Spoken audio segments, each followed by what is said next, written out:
Hot girl, wait, you're the one who killed Xiao Wu's mother. Supreme Pond of Bibi Dong, isn't that a bit too much? You killed her mother and are now flexing about it to her face. Most loyal believer of the sea god HMPH. Spirit Hall isn't any better either. It's truly disgusting. I don't think it's much better than Shrek. Needle-tailed Swift Spirit Hall is indeed damned too. Just as damned as the Tang clan. Bing Bing is polite, what a complicated relationship. The people we're connected to, could it be that they are all related to Shrek or the Tang clan? But I don't know anyone from the Tang clan, and I've never heard of Shrek. Do Guyan forget about them. Let them fight it out themselves. What's the point of just talking trash here? If you have the guts, have a showdown and Chapter 42, a complete break. Yu Guan and Ghost Luo strike. Expelled from the sect. Then go ahead and expel me. Tang San was already burning with anger, and since Yu Xiaogang dared to speak like that, he truly couldn't hold back anymore. With a teleportation, Tang San arrived in front of Yu Xiaogang, staring at him intensely as he rebuked. Xiao Wu left because you lied to her. I respected you as my teacher and didn't say anything, yet here you were shouting. Yu Xiaogang, do you want to die? At this moment, Tang San no longer possessed his previous calmness and rationality. Xiao Wu was the most important woman in his life, and the only woman he would ever choose. Because of Yu Xiaogang, Xiao Wu had left. How could he not vent his anger on Yu Xiaogang? Some say that Tang San always listened to Yu Xiaogang. In the original story, Yu Xiaogang almost became his stepfather. But in reality, after Tang San grew up, he realized Yu Xiaogang's limitations and didn't have much genuine respect for him. The fact that Tang San didn't bring Yu Xiaogang to the God realm when he ascended was the best proof. Perhaps by the late stage, Tang San had also realized that Yu Xiaogang's theories were flawed. Now, with Xiao Wu gone, her status far exceeded Yu Xiaogang's, which naturally led to the current situation. Especially over these past 2 days, as Tang San kept reading the letter Xiao Wu left behind and pondering Yu Xiaogang's theories, he indeed discovered many problems. It was likely just as Xiao Wu said, it was Yu Xiaogang's deception that caused her disappointment. As for why Xiao Wu didn't take him with her, it was because he had misunderstood and lost his temper with her. Right now, it was already quite something that he could suppress his killing intent when looking at Yu Xiaogang. But unexpectedly, Yu Xiaogang remained defiant. Seeing Tang San angry at him, that arrogant teacher persona appeared again. Little San, what are you saying? How dare you speak to me like this? Don't forget, I am your teacher. A teacher for a day is a father for life. You dare to lose your temper with me? Are you courting death? You still dare to argue? Tang San grabbed Yu Xiaogang by the collar. Having already lost his rationality, he gritted his teeth and said, "Shut up. You don't know how important Xiao Wu is to me. Isn't she just a woman?" Yu Xiaogang remained unyielding. Tang San, you are my disciple. What you need to do is cultivate well and prove me right in the future, letting everyone under heaven know that I am the master of theory. Are you going to betray me now because of a woman? Even if she has innate full spirit power, it's not like you can't find others elsewhere. As long as you become a titled Luo, what woman can you get? Bullshit. Ah. Upon hearing this, Tang San felt like his head was about to explode. He was furious to the extreme and immediately threw Yu Xiaogang away, cursing angrily. You dare to insult Xiao Wu. I see you have already chosen the path of death. As he said this, Yu Xiaogang slammed heavily onto the ground, nearly suffering serious injuries, as his current strength was no match for Tang San's. Daimubai and the others, who were watching from the sidelines, were also startled and quickly went up to persuade them, preventing anything serious from happening. They certainly disliked Yu Xiaogang, but after all, there had been some history between them, so they shouldn't actually kill him. Daimubai and the others quickly spoke up. Little San, calm down. That's right, Brother San, you must stay calm. No matter what, he is nominally your teacher, don't harm him. If word gets out that you killed your teacher, that would be a problem. Yu Xiaogang is useless, but he doesn't deserve to die. Little San, take a breather. Especially after Oscar rushed up and hurriedly patted Tang San on the back, which finally allowed Tang San to calm down a little. He didn't want to be like this, it was just that Yu Xiaogang shouldn't have spoken ill of Xiao Wu and belittled her like that. No woman could replace Xiao Wu. Daimubai also persuaded the other side. Grandmaster, things have reached this point, Little San is no longer rational. If you keep saying these things, aren't you forcing Little San to act against you? I advise you to recognize reality. Stop causing trouble here. What? I am causing trouble. Yu Xiaogang clutched his chest. Having been thrown by Tang San, he also lost his rationality and calmness, becoming furious, with blood still remaining in his mouth. He stared intensely at the few people opposite him, then pointed at Tang San and rebuked. Tang San, you dare to kill your teacher. I am the strongest theoretical grandmaster in the spirit world, even the current supreme pond of Bibi Dong has to treat me with respect. And I am your teacher. You dare to lay a hand on me, aren't you afraid of being ridiculed by the whole world? In my eyes, you are just an unfaithful and unfilial ingrate. Tang San, if you still don't admit your mistake, be careful or I will really expel you from the sect. No one expected that Yu Xiaogang would care so much about face, knowing full well he couldn't beat Tang San. Knowing that Tang San would lose rationality whenever Xiao Wu was involved, and even though others had advised him, he still had to put on airs. At this point, Daimubai and the others were speechless. Is this Yu Xiaogang truly tired of living? How can there be such an arrogant and stupid person? Sure enough, the next second, Tang San's eyes turned red, and he was about to rush forward to attack. Who knows if Yu Xiaogang would survive if Tang San started attacking. However, just as Tang San hadn't yet truly rushed out, 2 fierce voices suddenly shook the area. It seems this place is the so-called Shrek Academy. That little beast must be inside. I just heard Yu Xiaogang say this child is Tang San. Very well, capture him first and ask for the whereabouts of that little beast. Swish. In the blink of an eye, before the voices had completely faded, 2 terrifying figures suddenly appeared, much to the shock and horror of Tang San and the others. These were 2 middle-aged men, both very thin, but wearing different battle armors, one gold and one black. The 2 were none other than Yu Guan and Gui Mei. After all, there was some distance between Spirit City and Soto City, and they had just arrived. But they didn't expect that as soon as they arrived, they would hear Yu Xiaogang and Tang San arguing. They had met Yu Xiaogang before. Back then, Bibi Dong even let Yu Xiaogang serve as an honorary elder. Of course, tonight, Yu Xiaogang was expelled from the Elder Palace and no longer held that honor. Seeing that the child was Tang San, Yu Guan and Gui Mei didn't say a word in charge directly. Gui Mei was faster. With a flash, he was about to grab Tang San. Once I get you, I'll definitely know where that little beast is. Tang San and the others were terrified on the spot. Who are these people? How did 2 terrifying beings with extraordinary aura suddenly appear? And as soon as they arrived, that powerful, matchless spirit power fluctuation suppressed them so they couldn't move.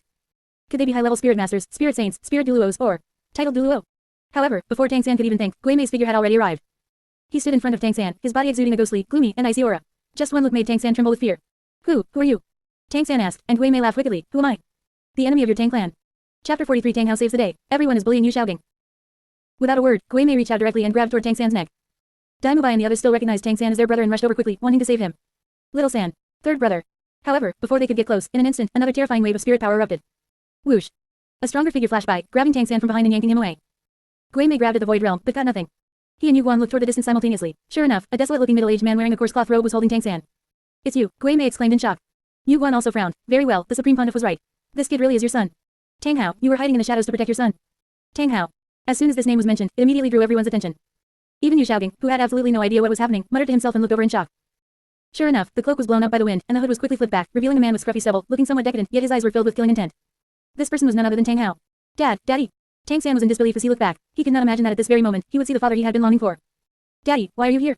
Who are these two people? Wait, have you been protecting me from the shadows the whole time? Thinking of this, Tang San's originally sorrowful heart finally felt a bit of warmth. Tang Hao nodded, set Tang San down, and said calmly, Little San, Daddy will not let anything happen to you. I didn't expect that even after Little San came to such a godforsaken academy, he could still be found by you people from Spirit Hall. Who is it because of? Is it those girls who left, or perhaps? Speaking of this, Tang Hao looked at Yu Xiaogang with a gloomy expression. 2 days ago, he had secretly seen the letter left by Xiao Wu. Although he didn't know why, Xiao Wu and the other two girls had suddenly realized Yu Xiaogang's incompetence and left in disappointment. But the letter stated that Yu Xiaogang's theories were supported only because he and the Supreme Pontiff Bibi Dong had once been lovers. Tang Hao guessed that perhaps Xiao Wu also knew this, which was why she was afraid of being discovered by Spirit Hall and left, likely heading to the Stardew Great Forest. Tang Hao had not stopped her for this reason. Anyway, Xiao Wu and Tang San had a good relationship, even if there were some conflicts, they were just misunderstandings. Since Xiao Wu went to the Stardew Great Forest, he could just go find her later. However, he did not expect that two great elders from Spirit Hall would suddenly show up today. And their target seemed to be that spirit beast Xiao Wu, or perhaps Tang San. Xiao Wu couldn't have possibly taken the initiative to tell Spirit Hall that she was a spirit beast, right? Wouldn't that be suicide? Therefore, the only person who could contact the Supreme Pontiff of Spirit Hall was Yu Xiaogang. HMPH. Yu Xiaogang, I asked you, was it you who told Bibi Dong the information about us being here? Huh. Upon hearing this, Yu Xiaogang was stunned. What the hell would he tell her for? He did have a relationship with Bibi Dong, but there was no need to snitch. What benefit would there be?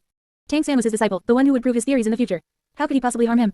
Yu Xiaogang immediately became nervous, clutched his chest, endured the pain, and explained. No, no. Your Highness Ocean, how could I possibly harm Little San and tell Bibi Dong about him? Your Highness, please do not misunderstand. Little San is my disciple. HMPH, disciple. Tang Hao sneered mockingly. Do you still consider Little San your disciple? Tang Hao's expression was gloomy. He looked at the chrysanthemum Duluo and Ghost Duluo opposite him, and also at Yu Xiaogang's hypocritical face, considering whether to stay or leave. However, when Tang San heard Yu Xiaogang's words and associated it with how quickly Tang Hao had rescued him just now, he was immediately surprised. Your Highness. Daddy, he called you Your Highness. Could you be? How could Tang San have imagined that his father might be the legendary, suspected title Duluo? Tang Hao, however, snorted coldly. Little San, I will tell you about these things later. The urgent matter at hand is to deal with these two beasts. I can tell you that we have a deep blood feud with Spirit Hall, and these two neither human nor ghost things are two great elders of Spirit Hall. Chrysanthemum Duluo Yu Guan, Ghost Duluo Gui Mei. Title Duluo. They are title Duluo. Tang San was even more surprised. Even Dai Mubai and the others, who were standing on the side dumbfounded, couldn't imagine what had suddenly happened. Why would title Duluo appear to capture Tang San? Why did Tang San's father also seem to be a title Duluo? They had previously just treated Tang San as a commoner brother, who the hell knew that this, third brother, had such a terrifying background. Tang Hao continued, Little San, these two are likely here to capture you. And as for the informant who told them where you and I are, I fear it is your teacher, Yu Xiaogang. Because only he could contact the Supreme Pontiff, and he is the one who knew I was by your side. What? Yu Xiaogang, you. Upon hearing this, Tang San was even more furious at Yu Xiaogang. He had originally thought that Yu Xiaogang was just incompetent and had only caused Xiao Wu to run away. He didn't expect that he also wanted to harm him and his father. He truly has a path to death, and it's the kind that deserves to die more than once. When Yu Xiaogang heard this, he was completely numb. No, it wasn't me. I didn't snitch. Little San, don't misunderstand. You are my disciple, I could never harm you, and I could never harm your father. Your father is my idol. Chrysanthemum Duluo, Ghost Duluo, you explain it. Yu Xiaogang said in a panic, we have met before, you can testify for me, I didn't snitch, right? Yu Guan and Gui Mei couldn't be bothered to pay attention to this useless Yu Xiaogang, they were only here to capture that 100,000-year spirit beast, Xiao Wu. Yu Guan mocked, we don't know who the informant was, we are just following the Supreme Pontiff's order to come here and capture someone.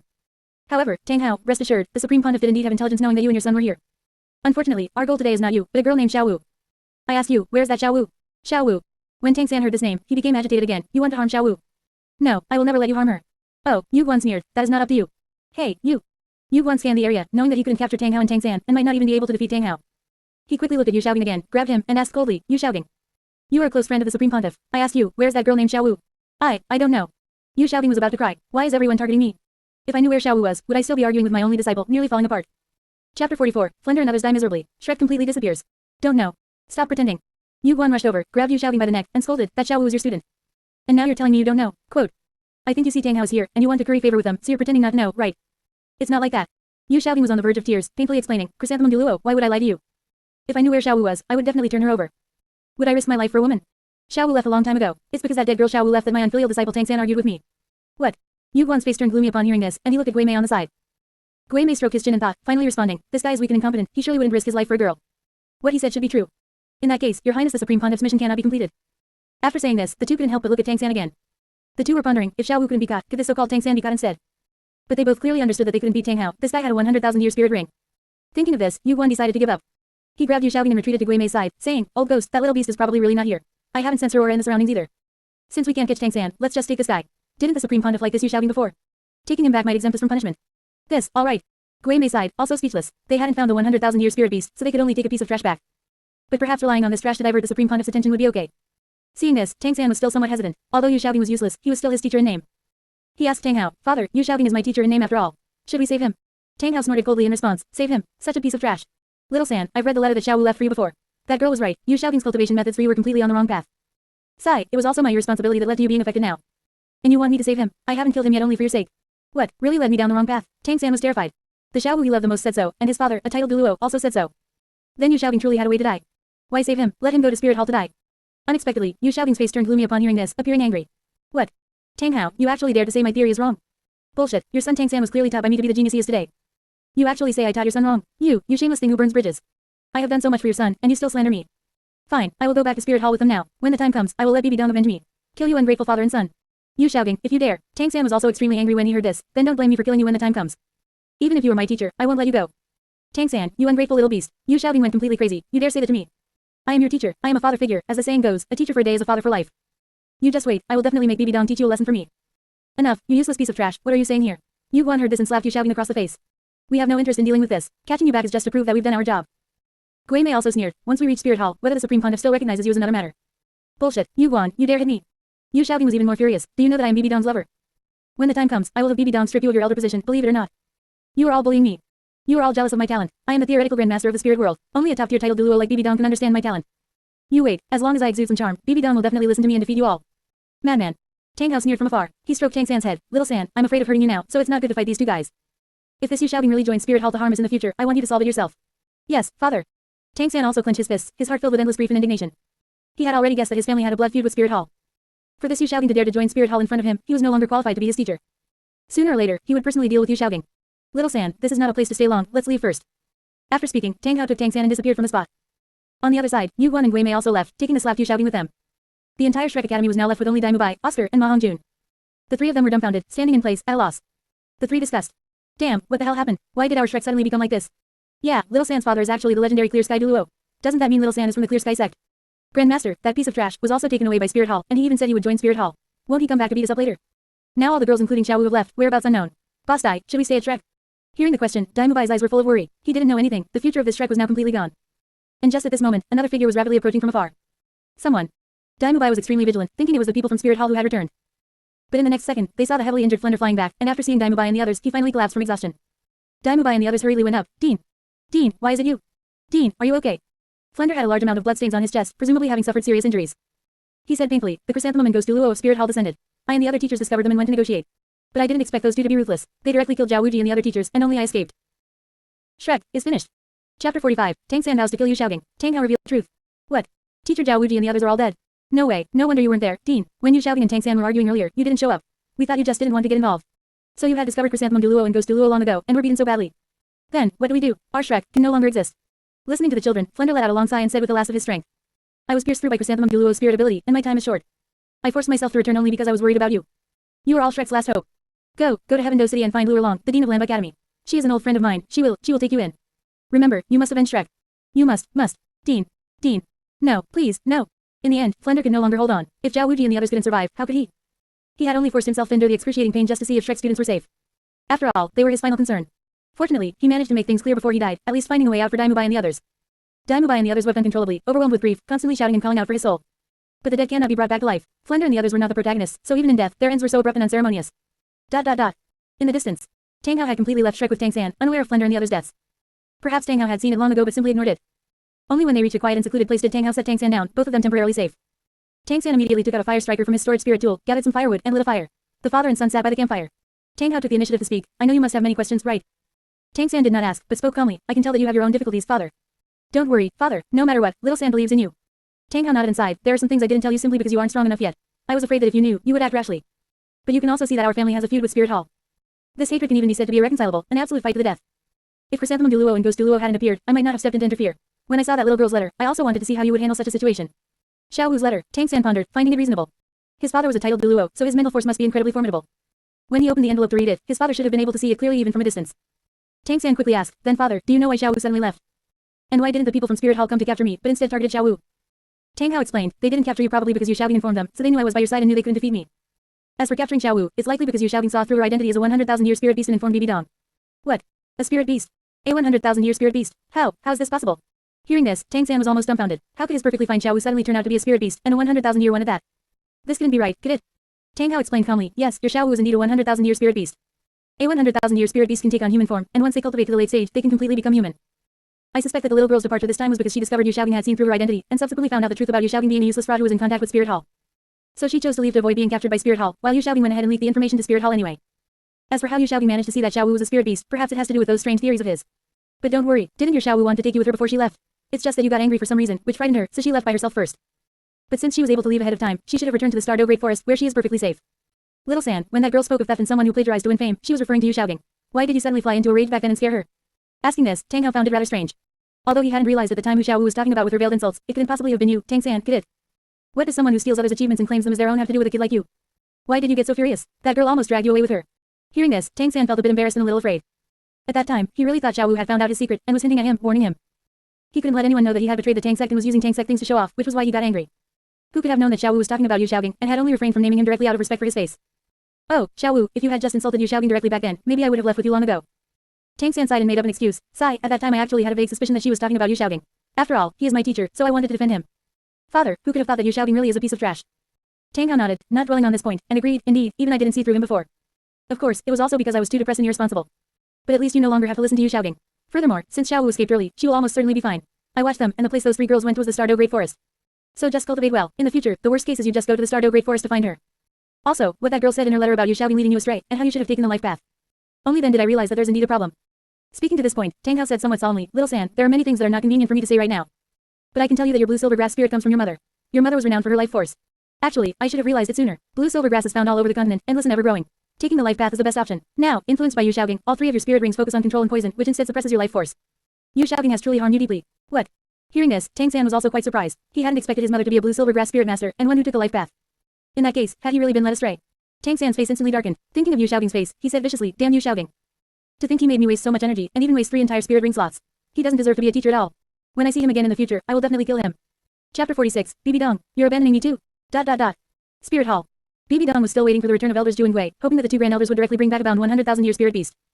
However, after waiting for a long time without any news, BB Dong couldn't help but begin to worry. Could they have really run into Tang Hao? Those two might not necessarily be able to defeat him. But that shouldn't be the case either, right? They only had to capture a little girl. If they couldn't win, they could have just run. Could Yu Guan and the other really be that foolish? BB Dong sat back down on her throne as the Supreme Pontiff, her mind racing with all kinds of thoughts. Just then, two figures appeared outside. Your Holiness. In an instant, a ghostly shadow descended, bringing with it a solemn, biting cold. It was Ghost Duluo Guimei, who was the first to enter. In the next second, Yu Guan also transformed into a streak of golden light, arriving in the main hall with Yu Xiaogang in his grip. Yu Guan tossed Yu Xiaogang to the floor first, and then both of them dropped to their knees. Seeing this, BB Dong was somewhat puzzled. Where was Xiao Wu? Is this person Xiao Wu? That can't be right, can it? BB Dong immediately barked, Yu Guan, Guimei. Where's that little beast? You didn't bring her back. Yu Guan cupped his hands and explained, reporting to the Supreme Pontiff, when we arrived, that beast named Xiao Wu had already left Shrek Academy. In fact, she had left more than a day in advance. Furthermore, when we went looking for that little beast, we ran into Tang Hao, who showed up to protect his bastard son, Tang San. We had no choice but to capture this man to prove our words, and perhaps we can pry some information out of his mouth. What kind of trash did you capture? BB Dong was furious. What did she want with this kind of garbage? She instantly flew into a rage. No matter who you captured, it doesn't change the fact that you failed your mission. Did you think you could just grab anyone to appease me? As she spoke, BB Dong finally looked at Yu Xiaogang. She hadn't paid any attention to him before, her mind entirely occupied by the 100,000-year spirit beast. But when she looked over, she immediately saw clearly that the person captured was none other than Yu Xiaogang. Huh. Why you? BB Dong was somewhat stunned. Wait, what did you two bring him back for? Yu Xiaogang, who had just been thrown to the ground, was also feeling quite miserable. He forced himself to stand up, clutching his chest. Yu Xiaogang looked at BB Dong and thought to himself. Fortunately, those two brought me before BB Dong. Even though I don't know why they wanted to capture Xiao Wu, or why they captured me. But now that I'm in front of BB Dong, I have someone to rely on. Tang San, Tang Hao, just you wait, with BB Dong backing me up, why should I be afraid of you? Thinking of this, Yu Xiaogang immediately regained some of his arrogance. Standing tall, he spoke up. BB Dong. We meet again. Like how we are. Hearing Yu Xiaogang's voice, BB Dong felt nothing but sheer disgust. Ever since she had heard the harsh criticism, learned the truth, and seen through Yu Xiaogang's ugly nature, she had gradually broken free from the influence of her delusions. At this moment, BB Dong was no longer the sim for Yu Xiaogang that she used to be. On the contrary, Yu Xiaogang was the greatest shame of her life, and she didn't even want to lay eyes on him. BB Dong directly lashed out at Yu Guan and Gui Mei. You two useless trash. You couldn't catch that beast. What is the point of bringing this guy back? What proof? Am I an idiot? Would I really doubt you over something like this? If that beast wasn't there, then so be it. Why on earth did you bring him here? Huh. Yu Guan and Gui Mei were instantly dumbfounded. Wait, Supreme Pontiff, didn't you love this trash the most? They had thought that bringing him back would absolve them of some of their blame. Why did she suddenly want nothing to do with Yu Xiaogang?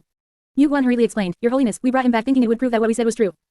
On the other hand, this man is also the teacher of Tang San and Xiao Wu. We thought capturing him might be of some use. Of some use my ass. BB Dong directly unleashed her spirit, and her terrifying aura instantly erupted, knocking Yu Guan and Gui Mei off their feet on the spot. No longer caring about her image, she cursed furiously. Even if you brought back a pig, we could at least eat it. Bringing back Yu Xiaogang, is he only good for making manure in the latrine? What possible use is he? Now that the little beast has run away, can he help us find her? Why didn't you just get a common rabbit instead? At least then you wouldn't be treating me like a fool. Ah, this. Your Majesty, we know we were wrong. Your Majesty, we will never be so foolish again. Yu-Guan and Gui Mei were nearly scared out of their wits. How on earth were they supposed to know she suddenly disliked this trash? If you had said so earlier, we would have just killed Yu Xiaogang on the spot. Meanwhile, Yu Xiaogang, who was standing to the side, was completely stunned. Wait, had he heard correctly? Why was Bibi Dong calling him trash? What did she mean? Wasn't he the love of Bibi Dong's life? Why was she calling him trash in front of the elders? And even saying he was worse than a pig? Yu Xiaogang was still counting on Bibi Dong to avenge him, so he immediately barked, Bibi Dong, what is the meaning of this? Did you send people to capture me just to humiliate me? Or is this just a tactic to get my attention? Bibi Dong, don't think that playing hard to get like this will make me change my mind and be with you. Yu Xiaogang still maintained his original arrogance. In his eyes, this was probably just an act by Bibi Dong. She wanted to make him anxious so that they would get back together. But he, Yu Xiaogang, was a top genius of the entire Spirit Master's world. He wouldn't just become her man again just because she used such tricks. However, after hearing Yu Xiaogang's words, Bibi Dong felt like throwing up. In the most literal sense. Playing hard to get, changing his mind. Hearing Yu Xiaogang's sheer confidence, Bibi Dong recalled how she had simmed over him when they were together, and she truly almost gagged. Ugh. You. Bibi Dong couldn't help it. She forced down her disgust and barked, presumptuous. Yu Xiaogang, what kind of dog do you think you are? You think this seed would scheme against you?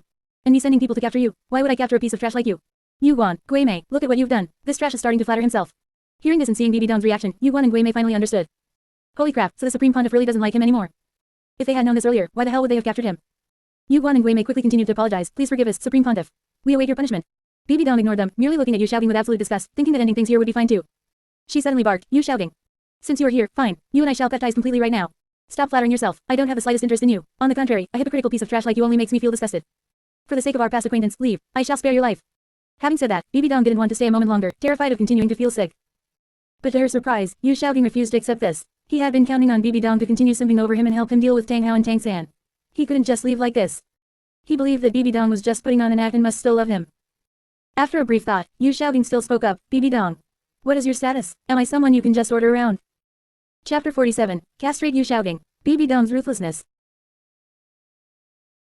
Question mark. When Yu Xiaogang said this, only a question mark appeared in Bibi Dong's head. No, what are you even saying? I, the Supreme Pontiff, don't order you around, yet I'm supposed to keep something for you. Bibi Dong frowned. Yu Xiaogang, what else do you want? Yu Xiaogang immediately assumed a proud posture, puffing out his chest. Confident in Bibi Dong's favoritism toward him, he directly stated his position. It's very simple. During this time, I've thought it through. I have decided to return to your spirit hall. Now, the student I taught, Tang San, is disloyal and unfilial and has betrayed me. His father, Tang Hao, even humiliated me for no reason. Since you have a grudge against them, I will, for the sake of this face, join your spirit hall, guide your spirit hall, and deal with the Tang father and son together. You, Bibi Dong looked disgusted. You, guide spirit hall. Yu Xiaogang, who do you think you are? What right do you have to guide spirit hall? Does spirit hall even want you? Yu Xiaogang was stunned. Why was Bibi Dong constantly opposing him today? Was she angry? He immediately said, I am also an elder of spirit hall. Bibi Dong, show me some respect. Fine, from today on, you are no longer an elder of spirit hall. Bibi Dong said coldly, I must have been blind back then to let you become an honorary elder of spirit hall. From now on, I officially revoke your elder position. From this moment, you have nothing to do with spirit hall. Ah. No, that won't do. Yu Xiaogang finally grew a bit anxious upon hearing this. Only then did he realize that something was wrong, very wrong. From the looks of it, Bibi Dong wasn't just angry, her attitude toward him had indeed changed. This wouldn't do, he couldn't do without Bibi Dong. He quickly questioned her back. Bibi Dong, you, don't talk nonsense. I am the #1 theoretical grandmaster in the spirit world. If you abandon me, aren't you afraid of ruining the future of spirit hall? Bibi Dong, I have also made contributions to spirit hall, and I am also an elder. How could you? Bullshit, Bibi Dong really wanted to strike him. She cursed at Yu Xiaogang. A trash like you has contributions. Based on what? Your level 29 spirit? Or your garbage theories? And what theoretical grandmaster of the spirit world? Without my support back then, would those crappy theories of yours even have been qualified to be published? A useless trash who relies on women. The only reason I haven't killed you yet is out of sentiment for our past. Get the hell out of here right now. Don't force me to make a move on you. What? You. Yu Xiaogang suddenly became nervous. Bibi Dong was just his simp, yet she actually dared to treat him like this. He gritted his teeth and scolded, Bibi Dong, don't forget, I was once your lover. You humiliate me like this. My theories are all the results of my own research. Who relies on women? The Grand Yu Xiaogang, how could I possibly rely on a woman? This is slander against me. You are slandering my noble and wise soul. Get out. Bibi Dong could finally bear it no longer. Releasing her aura, she blasted it directly at Yu Xiaogang. The terrifying aura sent Yu Xiaogang flying like a piece of trash, slamming him hard against the wall of the hall. Bibi Dong already had killing intent. She gave a final warning. Yu Xiaogang, if you say one more word, I will castrate you. Yu Xiaogang's entire body was in pain. He spat out a mouthful of blood and stared fixedly at Bibi Dong, trying to find some pity on her face. However, as he observed, he made a terrifying discovery. Bibi Dong had absolutely no mercy left. He could not see even a shred of love or attachment for him in Bibi Dong's eyes. This shouldn't be. Bibi Dong used to love him to death. It was impossible for her to have no feelings now. Was it because he was too forceful, making the girl angry? Yes, it must be so. Yu Xiaogang was still not convinced, believing his charm remained intact. Since the hard approach didn't work, he would try the soft one. Yu Xiaogang thought to himself, to avenge myself on the Tang father and son, I can only use my male charms. He clutched his chest, masking his original anger and quickly replacing it with tenderness, and then tried calling out. Donner, what's wrong with you? I am Xiaogang, I am your Xiaogang, why are you suddenly treating me like this? Only after saying this did Yu Xiaogang relax slightly. He had even resorted to his male charms. Bibi Dong would surely have to be obedient now, right? But he didn't expect that Bibi Dong could no longer bear it, nearly vomiting for real. Such a greasy, crew-cut middle-aged man, pretending to be a youth and acting deeply affectionate here. Ah. Yu Xiaogang, you're using this kind of method to discuss me. Fine, I'll let you cry out. Yu Guan, Gui Mei. We are here, the two of them quickly knelt down. Bibi Dong said with fierce disgust, castrate this trash and throw him out. Since you failed your mission today, redeem yourselves with this. Yes, Supreme Pontiff Your Majesty. Yu Guan and Gui Mei were cheerful. Ah, great, they didn't have to be punished. Yu Guan even looked at Gui Mei specifically, winking suggestively, and even transmitted his voice to Gui Mei. Old ghost, see, I told you that bringing this guy back would definitely get us off the hook. Although the plot is a bit different from what we imagined, we can still be exempted from punishment. Gui Mei also transmitted back, yeah, I don't know why the Supreme Pontiff doesn't like him anymore. Perfect, this is a good thing for Spirit Hall. I am best at torturing people. I'll castrate him in a bit, leaving him with a man's desires but unable to do a man's deeds. We'll make this Yu Xiaogang wish he were dead. The Supreme Pontiff will definitely praise us. Great, great, great. You really are an old hand at this. Yu Guan replied. The two smiled wickedly and walked toward Yu Xiaogang together. Seeing this, Yu Xiaogang found it completely incomprehensible. No, it shouldn't be like this. No, Donner, Bibi Dong, I am Xiaogang. How did it turn out like this? Why do you suddenly not love me anymore? I am the theoretical grandmaster from back then, the Xiaogang who proved himself with his own theories. I was so high-spirited, I am still the king of theories. Donner, no, I won't be an elder anymore, okay, please don't. No. Ah. However, no matter how Yu Xiaogang cried out and went mad now, he could not change his tragic fate. In the end, Gui Mei and Yu Guan dragged Yu Xiaogang out of the hall. Seeing that they had left, Bibi Dong could finally hold it in no longer. The thought of Yu Xiaogang's appearance made her vomit directly. Ah. A large amount of filth fell to the floor, which showed just how disgusting Yu Xiaogang was. A moment later. In the suburbs outside Spirit Hall. Yu Guan threw out Yu Xiaogang, whose pants were covered in blood, his disgust obvious. He asked Gui Mei, old ghost, you said your methods are extraordinary. Is this guy really unable to perform, yet still capable of having thoughts about the opposite sex? Gui Mei chuckled, need you even ask? From now on, this Yu Xiaogang will only have the pain of desire, with no ability to bend it. Ha ha ha, and the more he thinks about it, the more it will hurt, and the more uncomfortable he'll be. Yu Xiaogang, look at what kind of trash you are. Still thinking of climbing high to reach our Supreme Pontiff. Keep dreaming. After saying this, the two left. Leaving only Yu Xiaogang in agonizing pain, looking as if he had gone mad. He didn't understand what on earth had happened. Why was his simp Bibi Dong gone? Why was his genius disciple gone? Why was everything gone? He was clearly a theoretical genius, a man destined to be the king of theories in the future. Why was everyone targeting him? It must be because those people are jealous of his talent. Chapter 48, Yu Xiaogang loses everything. Qian Runshui's probe. After the chrysanthemum and Ghost Duluos left, Yu Xiaogang endured the physical pain and barely controlled his blood flow using his spirit power. He was now completely in a state of madness. He roared, he was defiant, he was frenzied. Just you all wait. I am the only theory grandmaster in the spirit world, I am a genius wherever I go. Tang-san and his father, Bibi Dong, just you wait. You are all jealous of my talent. You know I am too much of a genius, so you target me. I still have cards to play, I still have Erlong. As long as Erlong, Flender, and I are together, we are the strongest golden triangle. As long as I can make Erlong and Flender continue to achieve a breakthrough, if they achieve a breakthrough to become titled Duluos and I perform the martial soul fusion skill with them, we won't have to fear Bibi Dong and Tang Hao anymore. I still have my theories. If I couldn't nurture Tang-san, can't I nurture Erlong and Flender? Yu Xiaogang was right, the stronger the people performing the martial soul fusion skill, the stronger the martial soul fusion skill would be. If he could make Lu Erlong and Flender continue to grow stronger, he would also become part of a powerful force by extension. When the time came, dealing with Tang Hao and the others might not be impossible. However, Yu Xiaogang was thinking too simplistically. In reality, how could two spirit saints achieve a breakthrough so easily, let alone achieve a breakthrough to become titled Duluos? Did he think they were cabbages growing anywhere? Not to mention, Yu Xiaogang still didn't know that Flender had already been casually killed by the chrysanthemum and Ghost Duluos. In this lifetime, Yu Xiaogang would never be able to perform a martial soul fusion skill again. Even Lu Erlong, due to the sharp reviews, had already begun to gradually give up on him. From then on, Yu Xiaogang was completely without any reliance, and even the Blue Lightning Tyrant Dragon clan would not acknowledge him. It was just that Yu Xiaogang didn't know any of this. Enduring the pain, he decided to find Flender first and return to Shrek Academy. This night was destined to be restless for some people. In the 7 treasure glazed tile school, Xiaowu cried all night, remaining deeply immersed in pain. Yu Xiaogang dragged his weak body, walking back bit by bit to find his friends. Tang Hao and Tang San continued their journey, preparing to find a stable place to temporarily settle down. Daimubai and the others buried Flender and the other teachers, then immediately departed under the cover of night, heading towards Lamba Academy in Heaven Do City. Only Song Yi, the starting point of everything, calmly went to sleep after finishing absorbing his rewards. He slept all the way until the next morning. Because the system had directly rewarded him with a 10,000-year head mental spirit bone the day before, greatly increasing Song Yi's mental force, he didn't plan to absorb the gazing through autumn water dew. Song Yi decided to reserve the position of the last immortal herb for the N.A.N immortal herb, which could help him condense his soul core in advance when the time came. A spirit master with a soul core would completely crush a spirit master without one. However, before Song Yi could leave to find Du Gubo, the sect master of the 7 Treasure Glazed Tile School invited Crown Prince Shui Qing as a guest.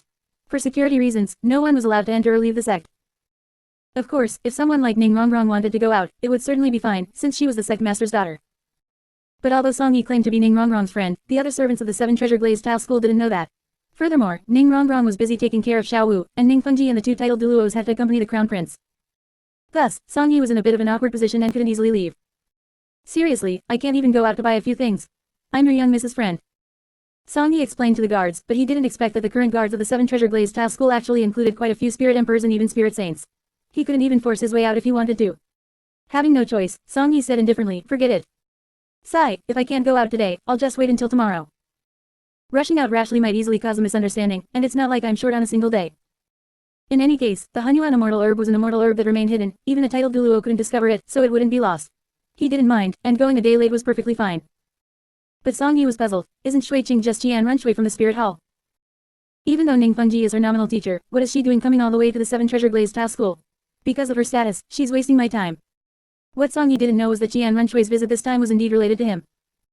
Over the past few days, N.A.N Shui had been watching the sharp reviews on the light screen and knew that Shrek Academy had to be destroyed, otherwise, it would pose a massive obstacle to the Spirit Hall. Especially Tang San, Tang Hao, and that 100,000-year spirit beast, Xiao Wu. N.A.N Shui's visit this time was ostensibly to meet her teacher, but in reality, she wanted to gather some information about N.A.N from Ning Fengji, and ideally, directly obtain information about Shrek Academy. Song Yi was unaware of this. He simply returned to his room and began to cultivate. Waiting a day is fine too. If I complete another round of sharp reviews tonight and get rewards, maybe the efficiency of absorbing the N.A.N immortal herb tomorrow will be even higher. Lamba Academy. Lu Yulong looked at Daimubai and the other two, especially the relic of Flender in Daimubai's hand, as she listened to the 3 of them say that Flender was dead. Lu Yulong could no longer control her emotions and wept bitterly on the spot. Principal Flender, why? How could this happen? Principal Flender, I finally managed to escape from Xiaoging's emotional trap with great difficulty. The only person I could trust was you. How could you leave too? Wah, you Xiaoging, it's related to him again. Why is everyone involved with him so unfortunate? Especially when Daimubai and the others mentioned that before Yu Xiaoging was taken away, he was still clamoring to get back together with Bibi Dong. And that he would have Bibi Dong avenge him when the time came. Lu Yulong's heart died completely, so, in his heart, I still can't compare to that woman. He said he would be with me back then, yet he fled by himself at the critical moment. Hey, and now he wants to go find that woman again. From this day forward, I, Lu Yulong, will have absolutely nothing to do with Yu Xiaoging. Since you are heartless to me, don't blame me for being ruthless to you. Only then did Daimubai and the other two realize that this N.A.N was actually Yu Xiaoging's old flame and Flender's true love.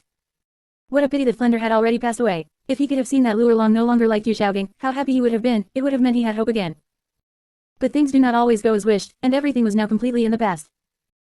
In the end, Lu Yulong admitted Daimubai and the other two into Lamba Academy, swearing to Flender's soul that she would teach them well and help them become successful.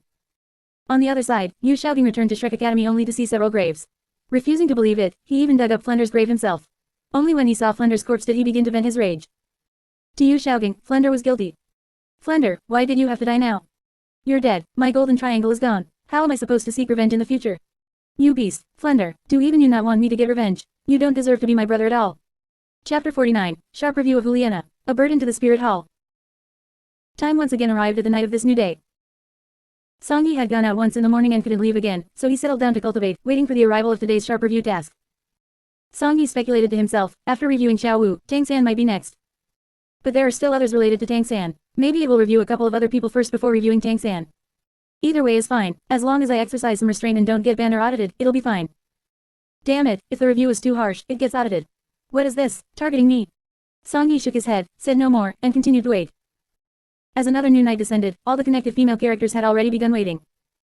Even Xiao Wu, who had cried herself dry yesterday, along with N.A.N and Zhu Zuqing, were waiting in front of the light screen, guessing who would be reviewed today and what the topic would be.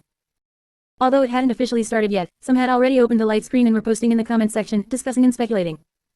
After waiting for a long time, the topic at the top center finally appeared. Please give a sharp review of Juliana's ending. As soon as this title appeared, it immediately drew everyone's attention. There was no longer any need to guess, as the title was already there. Inside the spirit hall. BB Dong looked at the title, slightly surprised. It's actually Nana. And this is no longer a sharp review of love or IQ, those were just single-aspect reviews. What is being reviewed now is directly Nana's ending. In other words, I can directly see what will happen to Nana in the future, and it might even reveal something about the future of the spirit hall. In the residence next to the spirit hall. Juliana was even more astonished herself. Wait, why is it reviewing me? And reviewing my ending, doesn't this mean my ending won't be good? Could something bad happen to me in the future? ... Inside the Heaven Do Imperial family. Qian Runshui frowned tightly, staring at the light screen in deep thought. Juliana, that disciple BB Dong took in, I heard her talent is decent. Too bad she's nothing to us. But she is tied to the spirit hall after all. I hope her ending is better, or at least reflects well on the spirit hall. Aside from those related to the spirit hall who knew who she was at a glance. Many of the other female characters actually didn't know who Juliana was at all. In the comment section, there was quite a lot of discussion. Bing Bing is polite, who is this Juliana? How come when it's her turn to be reviewed, it directly reviews her ending? Du Guyan either not much has happened to her, so it can skip straight to her ending, or she died early, right? BB Dong presumptuous, Nana is my personal disciple. At Du Guyan you dare curse my disciple to die early. Du Guyan can't I just guess? BB Dong, who are you trying to scare? Do you even know who I am to be shouting here? Since it's reviewing her ending, it's definitely a bad ending. Most loyal believer of the sea god, that makes sense. BB Dong, if your disciple's ending is bad, your ending won't be any better. In fact, your entire spirit hall won't end well. BB Dong, at most loyal believer of the sea god, I see you are courting death. One day, when I have enough strength, I will flatten your sea god island. Most loyal believer of the sea god, if the spirit hall dares to invade again. Next time, you will meet your end in the ocean. Hot girl, holy crap, I arrived late and only just figured it out. So everyone is this bold. After all, the other party is the current supreme pontiff of the spirit hall, and Juliana is her disciple. Needle-tailed Swift maybe because no one uses their real names, so it doesn't matter. But I'm more interested in the review. What exactly is this Juliana's ending that warrants a sharp review? Charming Fox, there's definitely something wrong with this light screen. I know Juliana, she's a very good girl, her ending definitely won't be bad. Juliana didn't speak under her own name, but instead disguised herself as a friend of Juliana, wanting to say a few good words. But nobody cared about her at all, and they all continued their discussion. Inside the 7 Treasure Glazed Tile School. The 3 Shrek girls were also discussing it. I didn't expect it to be someone from the spirit hall again. I thought it would review Tang San today, Ning Rongrong said. Zhu Zuqing replied, it's better not to review Tang San, so Xiao Wu won't be sad again. She's in too much pain. No, this Juliana is also connected to Tang San. At this moment, Xiao Wu was still extremely weak, lying on the bed and staring at the light screen. She murmured, when BB Dong was reviewed, it was mentioned that both Juliana and Qian Runshui liked Tang San. I haven't ignored any information related to Little San. Ah, this, Ning Rongrong was slightly worried. If the review of Juliana mentions Tang San again, wouldn't you, Xiao Wu? Zhu Zuqing was also worried to death, standing by her side ready to comfort her. But Xiao Wu shook her head, her face pale, and explained, it's fine, I'm not afraid. I will learn to slowly let go of Little San. Besides, I've already cried myself dry. I don't have the strength to be in pain anymore. Let's keep watching. Sigh, hearing Xiao Wu say this, Ning Rongrong and Zhu Zuqing exchanged glances, only able to continue staring at the light screen. Just as everyone was discussing, the main text of the review on the light screen began. Not far away, in the guest house, Songyi also began a new round of typing out his sharp review. On the light screen. A sharp review of Juliana's ending. Isn't her ending actually decent? At least from a material level, Juliana didn't die in the end, and she didn't lose her power either. That's not bad, right? Unlike Xiao Wu next door, who dies and revives, gets sick and recovers constantly, Juliana survived, and even has a chance to become a titled Duluo in the future. That's not bad at all. Of course, if we factor in her psychological and emotional state, Juliana is indeed quite miserable. After all, as a member of the Spirit Hall, she fell in love with their enemy, Tang San, and became his simp. In the end, her teacher was made so miserable by Tang San, while she herself was completely useless, only able to survive on Tang San's charity. Looking at it this way, she indeed deserves a sharp review. But let me say something fair, isn't this kind of ending her own doing? Didn't she bring it upon herself? If she had been a bit more ruthless back then, or if she hadn't fallen in love with Tang San and had focused on dealing with him, Tang San would have died by her hands several times. What a pity, this useless love brain of hers acted up, and she indirectly helped Tang San multiple times, allowing him to grow and eventually destroy the Spirit Hall. If you ask me, Juliana is so pathetic she could sit at the same table as a dog. To the Spirit Hall, she is nothing but a damn ornament, a total burden. Chapter 50, Tang San wins the match by sneak attack. Juliana breaks down. Due to some invincible reasons, Songyi's sharp critique was slightly restrained, but the meaning contained within was still quite surprising to everyone who saw it. No one expected that Juliana, despite being a member of Spirit Hall, would actually harm Spirit Hall's interests to such an extent. Seeing this, many people already found it hilarious. Du Guyan, holy crap, this light screen makes it very clear. This Juliana is also a love brain, actually falling for Tang San. Bing Bing is polite, yeah, it feels like a joke. Supreme Pontiff BB Dong, as the master, likes Yu Xiaogang, and Juliana, as the disciple, likes Tang San. And it just so happens that Yu Xiaogang and Tang San are also master and disciple. Is this a matching pair game? Charming Fox bullshit, this light screen is talking nonsense. Juliana is my friend, and I know for a fact that she isn't that kind of person. She will absolutely protect the interests of Spirit Hall. BB Dong, who likes Yu Xiaogang? Whoever is talking nonsense, this seed will kill you. Does that trash Yu Xiaogang even deserve to be liked? BB Dong, great, Nana is actually going to be bewitched by Tang San. It seems I must kill this boy. If even Spirit Hall will collapse in the future because of him, this seed will put Tang San right at the top of the kill list. I am an orphan. What kind of magic is this Tang San have that everyone falls for him one by one? If I ever see him, I definitely won't let him off.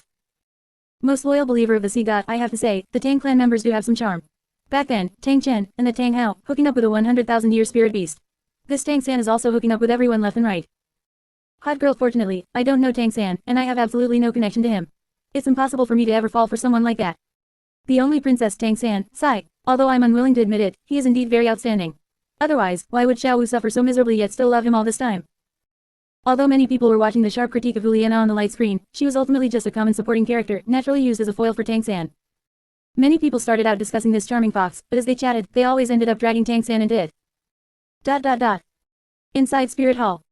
BB Dong looked at the light screen, lost in thought. Will Nana also let her emotions get the better of her when the time comes? In that case, should I not let her go out? If she doesn't contact the outside world and doesn't meet Tang San, everything should be fine, right?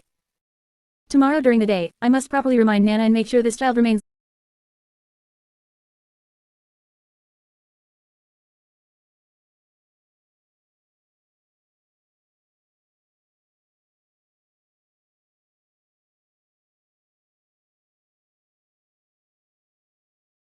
loyal to Spirit Hall. In the next room. Juliana looked at the words on the light screen and the teasing in the comment section, completely flying into a rage. Tang San. Why is it this Tang San again? How could I possibly fall in love with an enemy of Spirit Hall? Now that the light screen is criticizing me and talking about future events, will teacher be disappointed in me? No, I can't. I must not have any feelings for this Tang San. Isn't he just a man? I refuse to believe I can't find a more outstanding man in this world. Yes. If it really is the pull of fate that makes me fall for this Tang San, then what if I find a more outstanding man to be with? Wouldn't that make it absolutely impossible for me to fall in love with Tang San? Juliana pondered. No matter what, even if she lost her life, she wouldn't dare to fall in love with Tang San. Once she fell in love with him, it would be a betrayal of Spirit Hall, and a betrayal of her teacher, BB Dong. Juliana continued to stare at the light screen and said, Teacher, rest assured, I am mentally prepared and will definitely find a way to kill Tang San. I will forever be a member of Spirit Hall. Let me keep watching and see what I can avoid in the future. On the light screen. The sharp critique did not stop. However, in a sense, Juliana is just a green leaf waiting to be discarded and sacrificed at any moment. In reality, she exists solely to serve as a foil for Tang San. Juliana grew up in Spirit City. Back when she and her older brother Xie Yu were still orphans, they were adopted and nurtured by BB Dong, becoming the golden generation of Spirit Hall. In the Continental Advanced Spirit Master Elite Tournament, BB Dong, for the sake of Juliana, Yu, and N.A.N., specially prepared 3 10,000-year Spirit Bones for the competition, aiming to let the Spirit Hall team win the championship and obtain the Spirit Bones. And Juliana is exceptionally talented. Having studied charm techniques since childhood, her strength climbed rapidly, reaching rank 50 at the age of 19. She is indeed very outstanding. Under normal circumstances, the Spirit Hall team led by the 3 of them winning the championship was a certainty. But they couldn't withstand an opponent who was a cheater like Tang San. In the final match, Juliana and the others almost ended up in a mutual defeat with Tang San and his group, with neither side having much combat strength left. In fact, Juliana and her team even retained a bit of spirit power. Logically speaking, they should have won. But don't forget that Tang San is a middle-aged man from another world. He has lived for so many years, how could you little kids even compare to him? At the critical moment, Tang San launched a sneak attack, throwing out his external spirit bone fragments and hitting Juliana and the others using hidden weapons techniques. Under these circumstances, who had ever seen hidden weapons? Who knew he had such a trick up his sleeve? Juliana and the others lost the match, and the 3 10,000-year spirit bones fell into Shrek's hands. However, this was still somewhat reasonable. After all, he was cheating, so it's normal that he won. Unfortunately, what's abnormal is, does this Juliana have a screw loose? She was clearly defeated by Tang San, yet she actually thought about Tang San every single day afterward, even developing feelings for him. Oh, just because Tang San is amazing. Because Tang San defeated you, you think about this guy every single day. Are you, Juliana, missing a brain cell, or do you have a masochistic streak, finding it quite comfortable to be beaten up? This is also the starting point of Juliana's affection for Tang San, which is truly incomprehensible. So, with this kind of character staying in Spirit Hall and even being entrusted with heavy responsibilities, how could Spirit Hall not collapse? Inside Spirit Hall. BB Dong looked, her elegant brows furrowing tightly. She indeed knew from the sharp critiques of others before that Tang San and his team would ultimately win the competition. But she hadn't expected that this was actually won by relying on the power Tang San brought from another world. BB Dong murmured thoughtfully, incredible. A Spirit Master competition is clearly meant to compare the methods of Spirit Masters, which is why even weapons and spirit tools are forbidden. Yet, who would have thought that Nana and the others lost in the end not because of insufficient strength, but because they had never seen Tang San's otherworldly methods? Can this even be considered a win? Even if he used his own external spirit bone as a weapon, that's still not a spirit master's method, is it? To be precise, this doesn't even count as a self-created spirit ability. There was absolutely no output of spirit power. How audacious of Tang San, playing on the edge of the rules to win the match and swindle the spirit bones away. It seems tomorrow I still need to properly warn Nana to watch out for Tang San's underhanded tricks. Bibi Dong did not yet know that Juliana was also connected to the light screen, let alone that the user Charming Fox was her. After all, that Charming Fox kept saying she was Juliana's friend, which gave others the preconceived notion that it was indeed the case. Chapter 51, Is Tang Yin actually Tang San? Juliana is truly a simp. Next door, Juliana finished watching. She was equally furious. Well done, Tang San. I will not coexist with you. It turns out that in terms of strength, I am actually stronger. The only reason I lost in the competition was because I had never seen these otherworldly methods before. You are insidious and cunning. You became a spirit master, have the guts to fight fair and square using spirit master methods. What kind of skill is it to play those underhanded tricks and launch sneak attacks? The so-called arena, the so-called competition, is originally a place for fair and square combat. This is not some chaotic war. Whether Juliana will fall in love with Tang San in the future is unknown, but seeing the light screen say that her supposedly guaranteed victory was lost because of Tang San's underhanded tricks. Juliana now feels nothing but disgust and resentment toward Tang San. However, Tang San, now that I've seen this sharp critique, I know about your future methods. By then, even if there's a real competition, as long as we are on guard in advance, you still won't be able to win. Juliana nodded, deciding to train specifically against these hidden weapons methods in the future. In this way, no matter how insidious you, Tang San, are, it will all be in vain. It wasn't just her, the other viewers seeing this also had similar realizations. Du Guyan, I was wondering, when I watched before, I didn't know how Tang San managed to win the Spirit Bone from the Spirit Hall team. So it was relying on otherworldly methods. This hidden weapons technique seems very insidious and vicious. Bing Bing is polite, correct. If we encounter this Tang San in the future, we must be careful of sneak attacks. The light screen said that hidden weapons mainly rely on hitting people who are unprepared. As long as we are vigilant, the power of these hidden weapons will be greatly reduced. Most loyal believer of the Sea God, such an evil person had better not set foot on Sea God Island. Otherwise, if I encounter him, I will execute him directly. A perfectly good spirit master refuses to act like one, refuses to train his spirit ability properly, and instead plays with such shameful methods. Most loyal believer of the Sea God, as spirit masters, we should be upright. Even if it is an agility attack system spirit master, they all rely on their own spirit ability and strength to fight. Even if they launch a sneak attack, they would never rely on external objects. Needle-tailed Swift, I can prove this point. The battles of agility attack system spirit masters are often not sneak attacks, they just utilize the advantage of high speed to catch the opponent off guard. We also despise pure sneak attacks, okay. Needle-tailed Swift winning with speed is the hallmark of a true agility attack system spirit master. Not secretly using some hidden weapons to hit someone. It's shameful, it doesn't look like a spirit master at all. 7 Treasure Glazed Tile School. Xiao Wu and the others watched the light screen. Ning Rongrong and Zhu Jing said nothing. But Xiao Wu sighed, maintaining her disappointment. I didn't pay much attention before.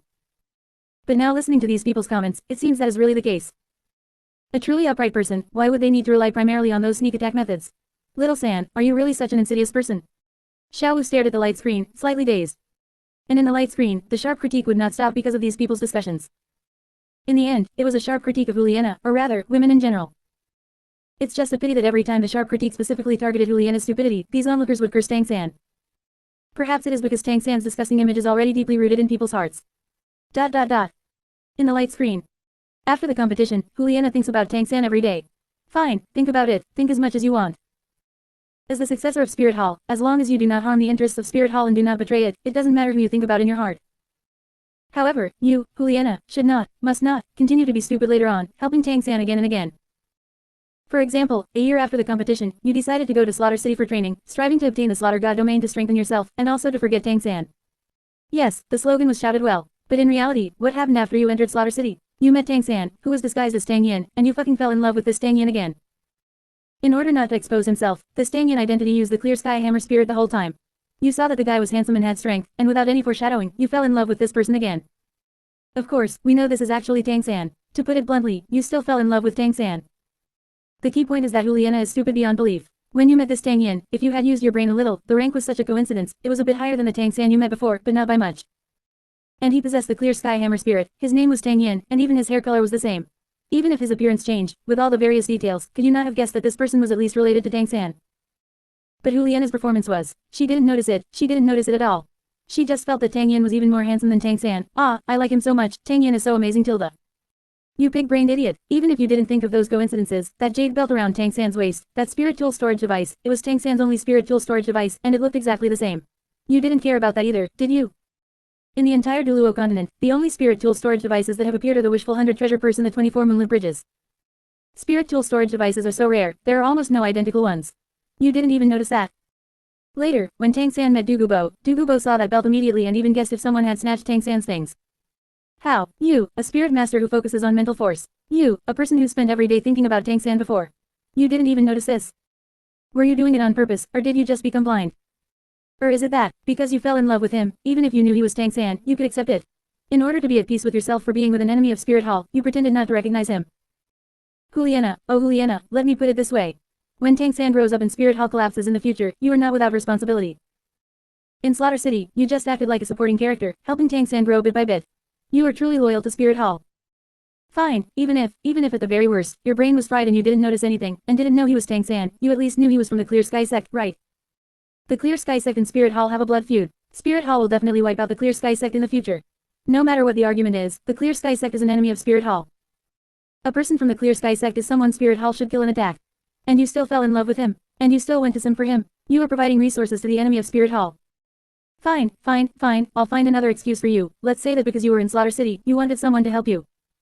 Then why, after coming out of Slaughter City, knowing the other party is from the Clear Sky Sect, knowing the other party is a top-tier genius, knowing that in the future Spirit Hall must wipe out the Clear Sky Sect, knowing that this N.A.N is naturally a mortal enemy of Spirit Hall. Why, after you came out and met BB Dong, didn't you consider the interests of Spirit Hall and have BB Dong kill this N.A.N? In that way, when you eventually crusade against the Clear Sky Sect, you would have one less formidable enemy, one less huge potential threat. What, can't you think of it? Or did you get amnesia? Or do you not care about the interests of Spirit Hall? Or perhaps, it's just because you like him, so you temporarily abandon Spirit Hall. You piece of trash, you idiot. BB Dong treats you so well, if I were BB Dong, I would really slap you to death. Chapter 52, Juliana is constantly sabotaging Spirit Hall. BB Dong is about to cry. This ruthless and sharp critique, once released, left all the spectators present completely dumbfounded. Good heavens, there really is a problem here. Clearly standing on the side of Spirit Hall, yet always acting like a traitor. Duguyan, I don't know what the real situation is, but if the light screen isn't lying, then this Juliana really is a bit of an ingrate. Duguyan, everyone knows that she will inevitably become a mortal enemy with the Clear Sky Sect in the future, yet she actually falls in love with this man. Not to mention, with so many coincidences, one could guess that he is Tang San with just a little bit of brainpower. Bing Bing is polite, I remember now. When the critique of Supreme Pontiff BB Dong first started, it was mentioned that this Juliana and N.A.N would fall in love with Tang San. It really is true. Hot girl, who is N.A.N again? Is she also from Spirit Hall? Or is she another disciple of BB Dong? I am an orphan, bullshit. It's absolutely impossible for N.A.N to like that little beast Tang San. How could anyone be as stupid as Juliana? Bing Bing is polite, I am an orphan, you wouldn't happen to know N.A.N, would you? Why are you so agitated? Calm and composed Tang San, another person from Shrek. We women are just too easily deceived by those men. This group of men, they all deserve to die. BB Dong, I never expected that the disciple I painstakingly educated would end up harming the interests of Spirit Hall for the sake of so-called love. Nana, does teacher really not deserve to trust you? Charming Fox, your highness. Don't say that. Juliana is definitely loyal to you, loyal to Spirit Hall. As for that Tang San, if Juliana encounters him, she will definitely kill him on the spot. Charming Fox, you must believe in Juliana. Never mind Tang San, even if it's anyone from the Tang clan, Juliana guarantees she will kill them all. I know her, she will definitely listen to you. Most loyal believer of the sea god at BB Dong, no, what are you feeling sad about here? You like Yu Xiaogang, don't you also harm the interests of Spirit Hall? What are you pretending for? How do you have the nerve to talk about others? BB Dong, bullshit, you're the one who likes Yu Xiaogang. Your whole family likes Yu Xiaogang. BB Dong, forget it, at worst I will just educate her more in the future and make Nana understand the disgusting nature of the Tang clan. Needle-tailed Swift, the Tang clan. The Clear Sky Sect, they really aren't good things. If I didn't lack the strength, I would definitely take revenge on the Clear Sky Sect myself. ... Spirit Hall, in Juliana's residence. Juliana looked at the critique on the light screen in panic and terror, fearing that she might continue to make mistakes. Now, seeing her future self, even though she could easily discover Tang San, even though she knew the other party was from the Clear Sky Sect, she still loved him. Juliana was truly a bit terrified. Could it be that fate requires us to be foils for that Tang San? Why'd I have to like Tang San too? It was even mentioned earlier that it seems N.A.N is also going to like him. No, there must be a problem with this. Even if Tang San has strength, it shouldn't be like this. It must have been orchestrated. I absolutely cannot like Tang San. I must find every way to avoid this kind of fate. Right, find a more excellent man. As long as I find a better, stronger man, I won't have to worry about liking any Tang San. Even if interfered with by fate, I don't have to like this enemy of Spirit Hall, this disgusting beast. Thinking of this, Juliana was already preparing to scout for other men. The men in Spirit Hall are definitely no good, they aren't even as good as herself, perhaps there are more excellent men elsewhere. As for the neighboring BB Dong, she was also contemplating that when tomorrow comes, she must call Juliana over and give her a good lesson. Even if she finds any man, it must absolutely not be Tang San or anyone from the Tang clan. In the future, they still have to destroy the Clear Sky Sect. However, after thinking it through, she still had to continue watching this light screen to see if there were any other events in the future. BB Dong sighed in her heart, looking forward to it with some expectation. Nana, don't sabotage us anymore. Be more careful in the future. If you sabotage us again, Spirit Hall will be finished. Sigh. Although she said that, BB Dong always felt that something else would happen. On the light screen. The result in Slaughter City is already enough to see Juliana's brain-dead nature. If it weren't for the fact that BB Dong didn't know the situation, I'm afraid that if BB Dong knew Juliana had ignored such a great enemy of the Clear Sky sect, BB Dong wouldn't have trusted her so much. Afterward, BB Dong even thought her disciple was so good, making her the holy maiden and treating her as her own successor. It's a pity that Juliana was always a piece of trash that couldn't be propped up, a useless waste to the extreme. Later, participating in the siege and search for the 100,000-year spirit beast Xiao Wu, under normal circumstances, bringing two titled Duluo, namely Ghost Duluo and Chrysanthemum Duluo, as well as many high-level spirit masters of Spirit Hall. Hunting a transformed spirit beast that hasn't grown up yet shouldn't have any difficulty, the only difficulty is spending some time finding the person in the early stages. For BB Dong, this was almost a gold-plating mission for Juliana. You don't even need to do anything, just follow along and you'll get credit, and you can advance further in the future. In the end, it was still messed up by Juliana. Juliana and the others entered the Stardow Great Forest, coincidentally when Tang San also entered to find Xiao Wu, only Tang San discovered the people from Spirit Hall first, which was them. Then Tang San was also brain damaged, not choosing to go find Xiao Wu to report, but instead choosing to join Juliana's team. Normally speaking, an outsider, someone from the Clear Sky sect, which is a future inevitable enemy, it is absolutely impossible to let him into the team. After all, this team from Spirit Hall has to carry out the mission of hunting a key 100,000-year spirit beast, Ghost Duluo, including Xie and Yan. They didn't want Tang San to join. But what are you, Juliana, shouting about there? Seeing that it was Tang Yin, who was disguised as Tang San, why did your heart start overflowing with affection? At this time, Juliana vouched for Tang San, introduced Tang San, and even insisted on preventing these people from Spirit Hall from harming Tang San. Finally, this led to the critical moment where Tang San affected her team's plan, causing the capture of the 100,000-year spirit beast to fail. Damn it, how is it that you are sabotaging Spirit Hall every single time? If you're not sabotaging Spirit Hall, you're on the way to sabotaging Spirit Hall. Spirit Hall having a holy maiden like you is truly the unluckiest thing in 8 lifetimes. BB Dong having a disciple like you, it's only because her life is tough, otherwise she would have been sabotaged to death by you sooner or later. Even the most disgusting thing is that your plan to capture the 100,000-year spirit beast was disrupted, and you saw your enemies Tang San and Xiao Wu holding a sacrificial ceremony. What the hell is your attitude? You were actually feeling envious. Holy crap, are you really a member of Spirit Hall? Your enemy has become stronger, and your plan has failed. You're here envying their love. I think you've eaten shit. Why don't you just go be a concubine for Tang San? You're here envying this and envying that. Chapter 53, Resources would be better given to the Chrysanthemum and Ghost Duluo. Everyone scorns. Writing up to this point, Song Yi, who was focused on drafting, almost got carried away and was nearly angered to death. Just as he had said before, if he were BB Dong, seeing Juliana sabotage herself in Spirit Hall time and time again, he probably would have disowned this disciple. How is it that every time Juliana only drains the interests of Spirit Hall without providing any help? The connected audience members were all extremely astonished after reading it, never expecting Juliana to be such a sabotaging liability. Du Guyan, I don't fear an opponent like a god, I fear a teammate like a pig. How many times has this happened now? In the Spirit Master Tournament, she lost to Tang San, causing Spirit Hall to lose 3 10,000-year spirit bones. Du Guyan, then in Slaughter City, she helped Tang San obtain the Slaughter God domain. Knowing the other party was from the Clear Sky sect, she still fell in love with him and acted like a sycophant. Du Guyan then, while hunting a spirit beast, she actually pulled such an outsider into her crucial team, leading to the mission's failure. Du Guyan, heavens, this Juliana is truly sabotaging everything, causing Spirit Hall to fail again and again, suffering losses time after time. Amazing, is she an inside agent? Hot girl, the key is that after sabotaging Spirit Hall, she actually thought about how she envied the love between Tang San and the others. Seriously, is there anything else in your brain besides men? Calm and composed, what a fool. Thinking about those stinking men all day. Can't you live without men? The disciple taught by BB Dong is indeed a fool as well. I am an orphan, incredible. At BB Dong, look closely, this is the disciple you taught. Are you sure she isn't a spy sent by another sect? I am an orphan, how come she hasn't done a single good thing? Spirit Hall's preparations were all ruined by this useless woman. Charming Fox, no, these are absolutely not true. Impossible, Juliana is not that kind of person. Charming Fox, she is a person of Spirit Hall in life, and a ghost of Spirit Hall in death. It won't happen, she didn't do it on purpose, she didn't want it to be like this. I am an orphan, just not wanting it to be like this makes it okay. Isn't it a fact that she sabotaged Spirit Hall time and time again? BB Dong, sigh, it seems that perhaps my expectations for Nano were indeed too high. In the future, let her participate in fewer missions and just focus on cultivate. Charming Fox, no, Supreme Pontiff, Juliana will not make mistakes. You must believe in her. Bing Bing is polite, I still feel that Tang San is too terrifying. Does this guy have something protecting him? Why does everyone have to like him? Spirit Hall, Juliana's residence. After reading this content, Juliana was terrified to the extreme. She wished she could rush over immediately, find her master BB Dong, and pledge her loyalty. But once she thought about her behavior, she felt ashamed and dared not go. Master, I really didn't know. Juliana felt aggrieved in her heart, almost crying out, and murmured. I really won't like Tang San. You must believe me, I will not harm the interests of Spirit Hall. Even if it were possible before, now that I know the problem, I will definitely be careful, and I will kill Tang San.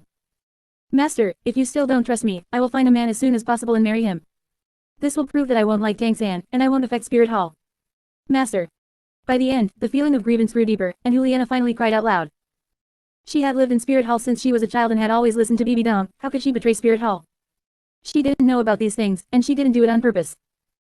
If she had known this Tang San was so terrifying, in the original timeline, she would never have touched Tang San even a little bit.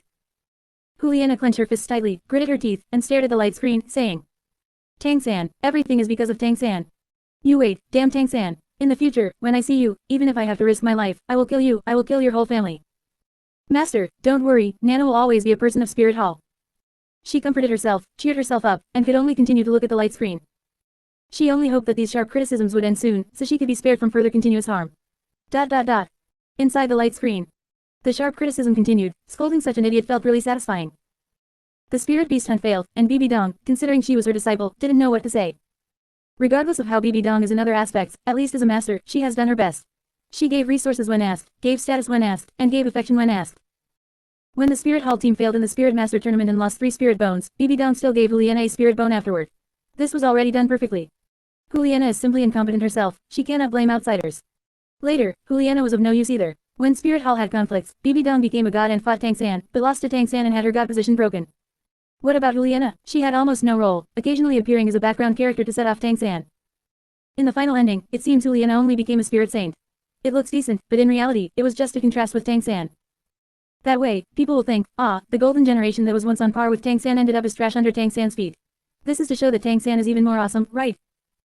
Bibi Dong didn't die, she went into seclusion with Juliana and Tian Runshui. Probably all 3 women died of depression in the end.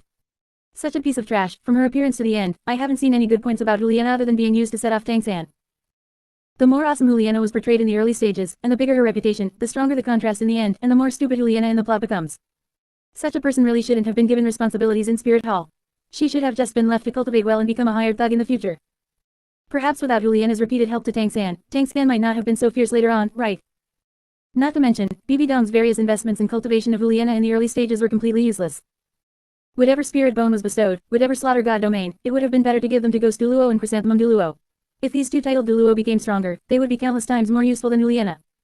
That's it, there's nothing more to say about a piece of trash. Sharp criticism finished.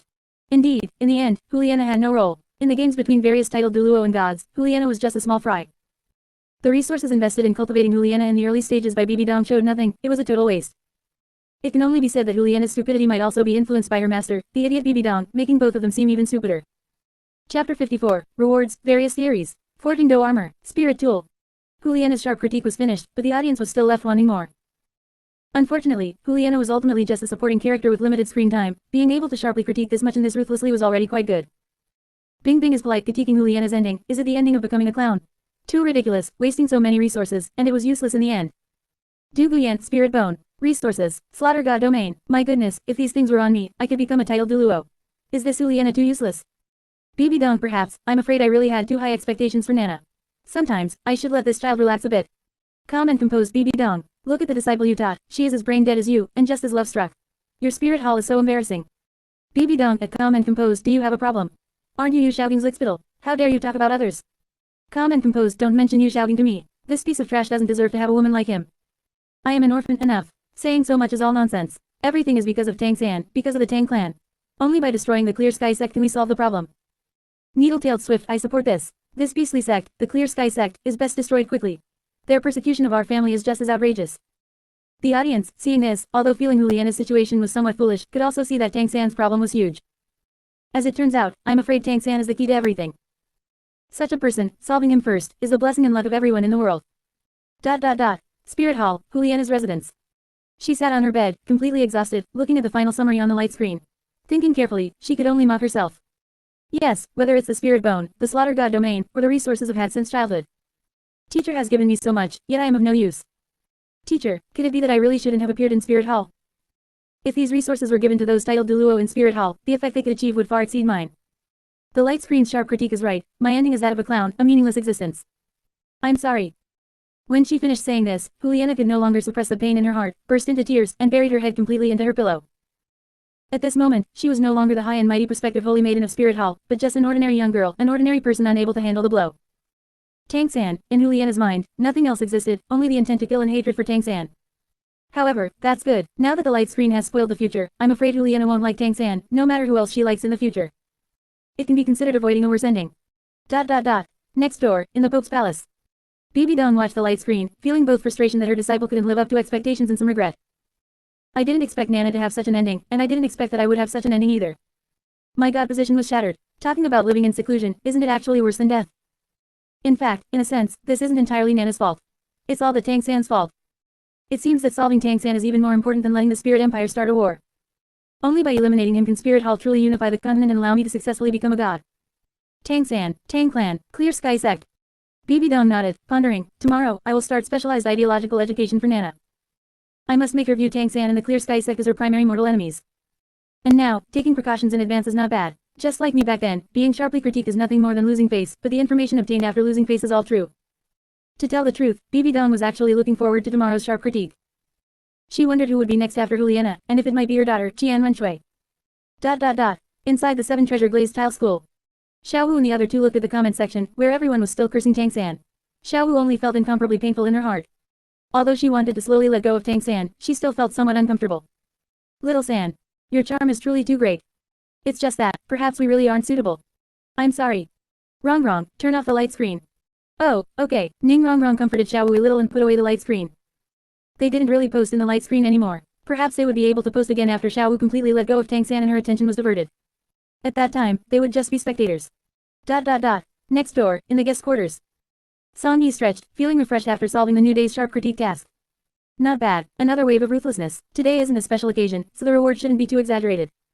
Let's take a look first. The main thing is that it must be practical. He looked at the light screen, and indeed, today's reward had already appeared. Then, by absorbing it with spirit power, a ball of light emerged from the light screen and entered Song Yi's mind. In an instant, a massive amount of knowledge and memories began to pour in. Song Yi felt as if he had seen a heavenly book. Moreover, he could clearly see the system's reward notification. Congratulations to the host for completing the task. The effect of this sharp critique is excellent. Obtained rewards: top-tier spirit-related theories, top-tier pharmacology-related theories, top-tier spirit tool-related theories, top-tier dough armor-related theories. This is actually a theory reward. Song Yi absorbed this complex information and couldn't help but be surprised. Moreover, the theory rewards obtained this time were far more than just a little content, they covered 4 major areas. The spirit-related theories made him instantly become a true master of theory in the Spirit Master's world, knowing everything about various spirit-related content. This wasn't the hypocritical half-baked knowledge of Yu Xiaoging, but true confidence. A large amount of characteristics related to spirits and spirit masters were excavated by him. Good, great. Song Yi felt the comfort of having his wisdom opened and was extremely excited in his heart.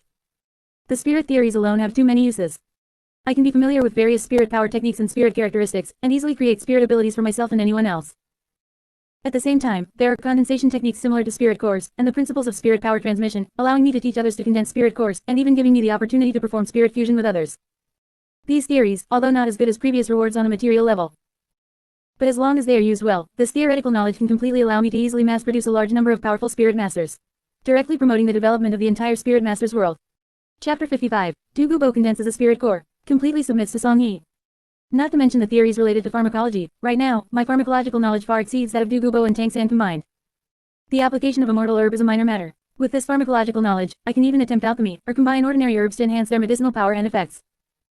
The subsequent spirit tool theories, and the battle armor theories go without saying, these are treasures from Duluo Dalui in the 3rd installment.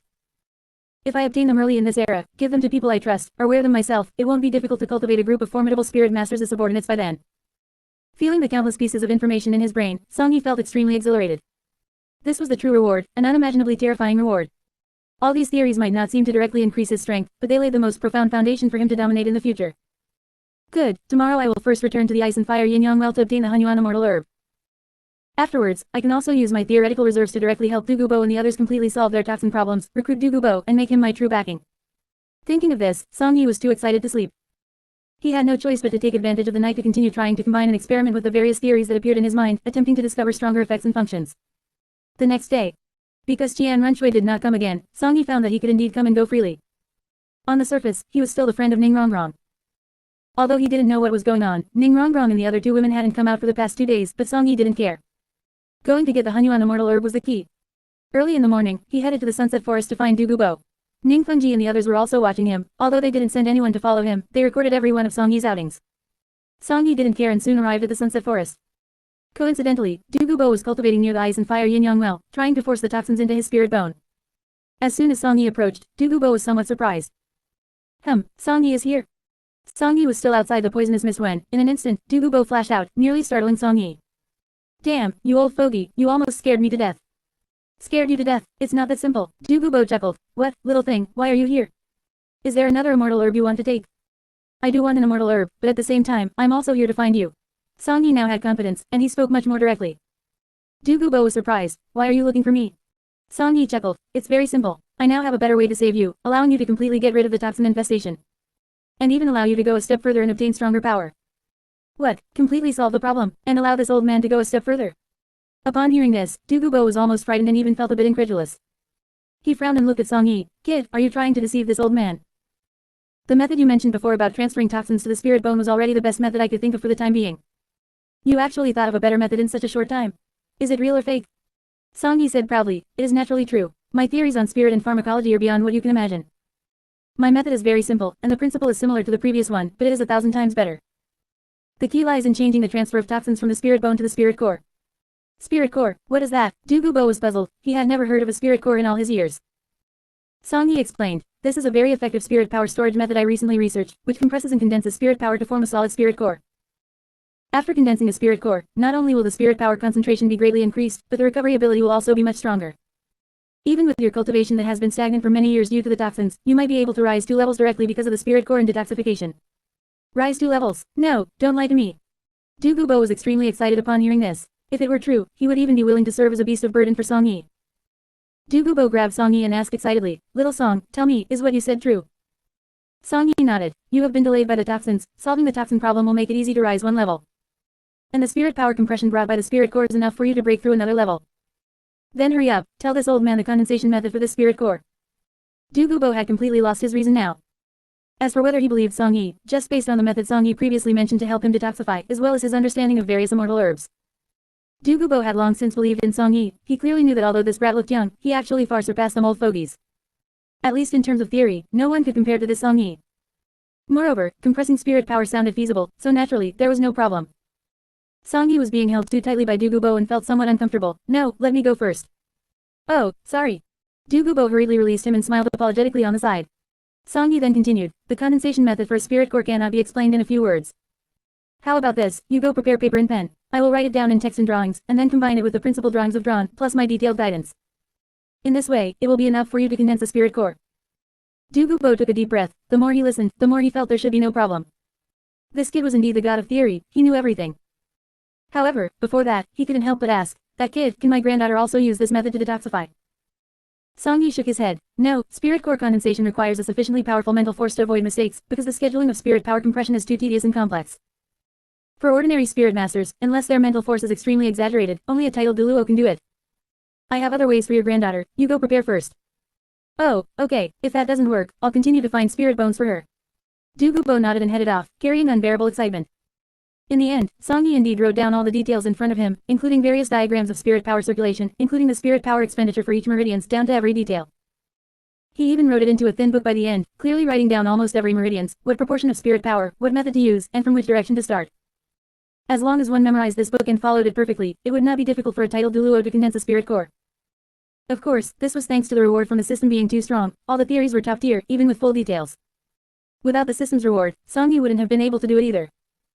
Afterwards, he let Du Gubo first go and memorize all the spirit power scheduling according to this book, while Song Yi himself went to retrieve and consume the N.A.N immortal herb. The N.A.N immortal herb is also used to compress spirit power. Song Yi would need to condense a spirit core in advance, and this thing was indispensable. Chapter 56, Breakthrough to Rank 93. Du Gubo submits to Song Yi. Du Gubo trusted Song Yi well enough, so he immediately took his items to the next room to condense his spirit core. He was not just a newly advanced titled Duluo, so as long as he mastered the method, condensing the spirit core would be as natural as water flowing into a channel. Meanwhile, Song Yi focused on searching for the N.A.N immortal herb. With his current mental force, as long as he paid attention, finding the N.A.N immortal herb wouldn't be difficult. Sure enough, after searching continuously around the ice and fire yin-yang well, he finally found that immortal herb. The N.A.N immortal herb has a translucent, jade-like white color all over, making it extremely difficult to identify among clusters of white immortal herbs. Its leaves have no obvious veins, its stem is as thin as a hair, and its appearance is over 90% similar to ordinary grass. Yes, this is it. Because I knew of its existence beforehand, I was able to find it. For someone who didn't expect it, even if they came here first, they would only miss and overlook it. Song Yi immediately plucked the immortal herb and swallowed it without another word. Then, he sat cross-legged, ignoring everything else as he slowly absorbed its medicinal efficacy. The N.A.N immortal herb had the most singular effect. condensing Hunyuan Qi, an energy that could significantly increase one's spirit power rank. It also provided unimaginable compression capabilities, making it extremely easy for Song Yi to condense a spirit core ahead of time. As for the difficulty of consuming this immortal herb, it wasn't high. Out of caution, Song Yi simply absorbed it relatively slowly. Nearly an hour later, all the energy poured into his body, enveloped by a pure white spirit power. Having finished the absorption, Song Yi suddenly opened his eyes. Wonderful, by absorbing the Hunyuan immortal herb, my spirit power has directly increased by 7 ranks. Now I've reached rank 29. And I'm already at the threshold of rank 29, close to rank 30. If I cultivate for a few more days, with my innate full spirit power, won't I be able to obtain my 3rd spirit ring? Hiss. Feeling the surging growth of spirit power within his body and that almost terrifying boost, Song Yi felt that this Hunyuan immortal herb was simply tailor-made for him. Furthermore, because the Hunyuan immortal herb had the effect of compressing spirit power, even when compared to those of the same rank, no one's spirit power intensity could match Song Yi's. Although the quantity seemed the same, in terms of quality, Song Yi could utterly crush any spirit master of the same rank. Even those exaggerated spirit masters of later eras wouldn't be able to compare to him. Meanwhile, having finished absorbing the Hunyuan immortal herb, Du Gubo on the other side also proceeded very smoothly, easily condensing his spirit core as expected. As the saying goes, Du Gubo had stayed in the titled Duluo realm for many years, so his accumulation was already far stronger than someone who had just entered it. If not for the suppression of the toxin, why would he have remained stuck at rank 91? Now that his spirit core was condensed, Du Gubo left 2 ranks in a row, directly reaching rank 93, his strength greatly increased. On Du Gubo's side, he was instantly overjoyed. Ha ha ha. Wonderful, wonderful, to think that I, this old man, would see this day. Who would have thought that I could even reach rank 93? I thought there was no hope in this lifetime. I didn't expect the toxins in my body to be cleared, and that I would even master this so-called spirit core. With the compressed spirit power condensed by the spirit core, my foundation is even deeper. I can even clash with a rank 94 titled Duluo. Speaking of which, Du Gubo immediately thought of Yu Guan, his nemesis from the spirit hall. Chrysanthemum Guan, didn't you usually look down on me the most? Now, I am no weaker than you. Ha ha ha. Song Yi stood in place, watching Du Gubo laughing wildly in the distance, also feeling pleased. This old fellow still owed him a favor, and in the original work, he was loyal and righteous. Winning him over was absolutely worth it. Song Yi quickly called out to him. Noticing him, Du Gubo immediately ran over. Seeing Song Yi again, Du Gubo quickly grabbed him and thanked him excitedly. Kid, you are truly my great benefactor. Not only did you detoxify me, but you also taught me the method to condense the spirit core. You're right, in terms of theory, no one can compare to you. Even that Yu Xiaogang, who clamors every day about being some spirit theory grandmaster, is far inferior. Yu Xiaogang. Hearing this, Song Yi frowned deeply and sneered, is a piece of trash like him even worthy of being compared to me? In terms of theory, I dare say that if I claim to be second, there's no first in this world. Old poison, don't worry. As long as you don't harm me, you won't lack all kinds of benefits. After all, you gave me this ice and fire yin-yang well. Hearing this, Du Gubo felt deeply moved. He couldn't help but pat Song Yi's shoulder and sighed, you brat, you seem unreliable, but you're actually quite loyal. You can rest assured as well. From now on, this old man will be your Dao protector. Whoever dares to harm you must get past me first. As for the benefits you mentioned, how many more theories does a brat like you have hidden away? Can you really make me even stronger? Song Yi smiled faintly, you could say that. However, that's for the future. Let's not talk about things so far off for now. Alright, the joy on Du Gubo's face never faded, and the more he looked at Song Yi, the more he liked him. Thinking it over, he quickly said to Song Yi, brat, you are so young and yet so outstanding. I wonder if you have a girl you like. Although my granddaughter is a bit older than you, her talent is not bad, and she has an ethereal beauty. Do you have any interest in becoming my grandson-in-law? Hearing this, Song Yi shook his head dismissively, I'm not interested. Old fellow, if you're trying to tie me down, you're only setting yourself up for trouble. Hey, what nonsense are you talking? How could I have such thoughts?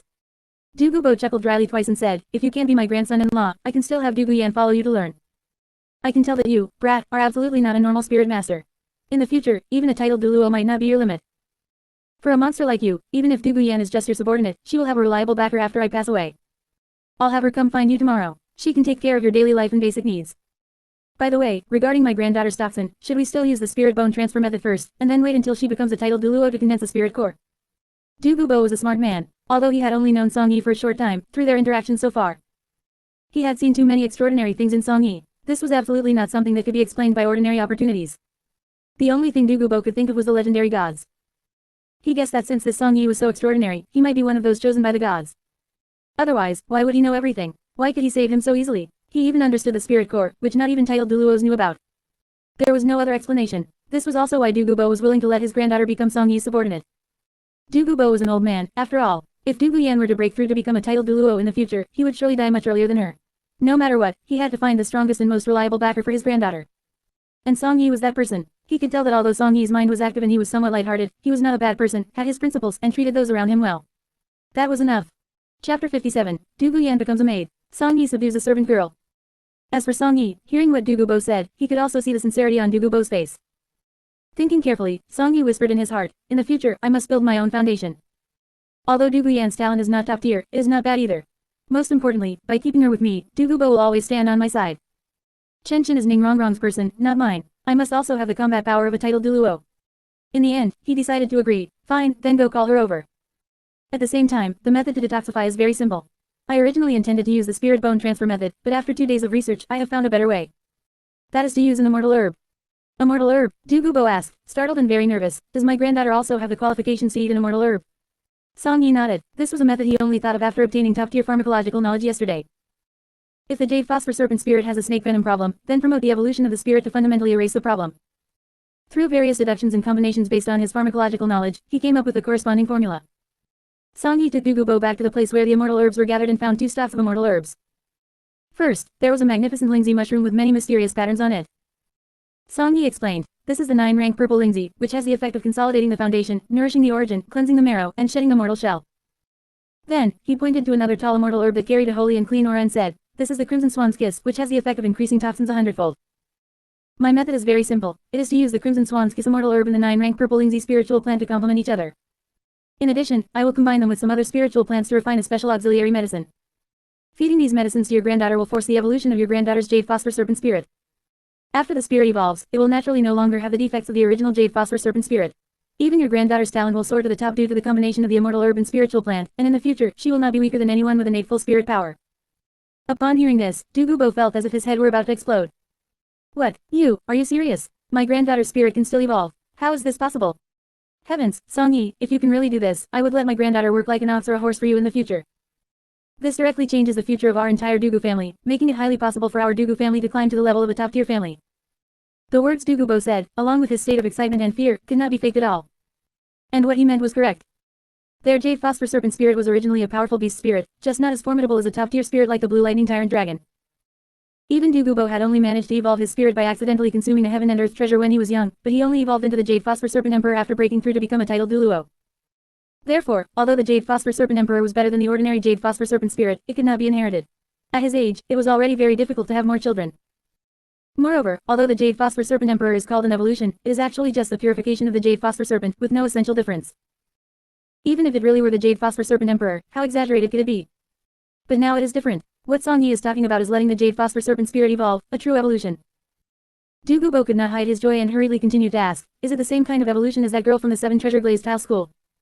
Song Yi nodded. Similar, this is what I have researched. The Crimson Swan's Kiss makes the Jade Phosphor Serpent's venom increase 100-fold, greatly increasing the upper limit and strength of the spirit.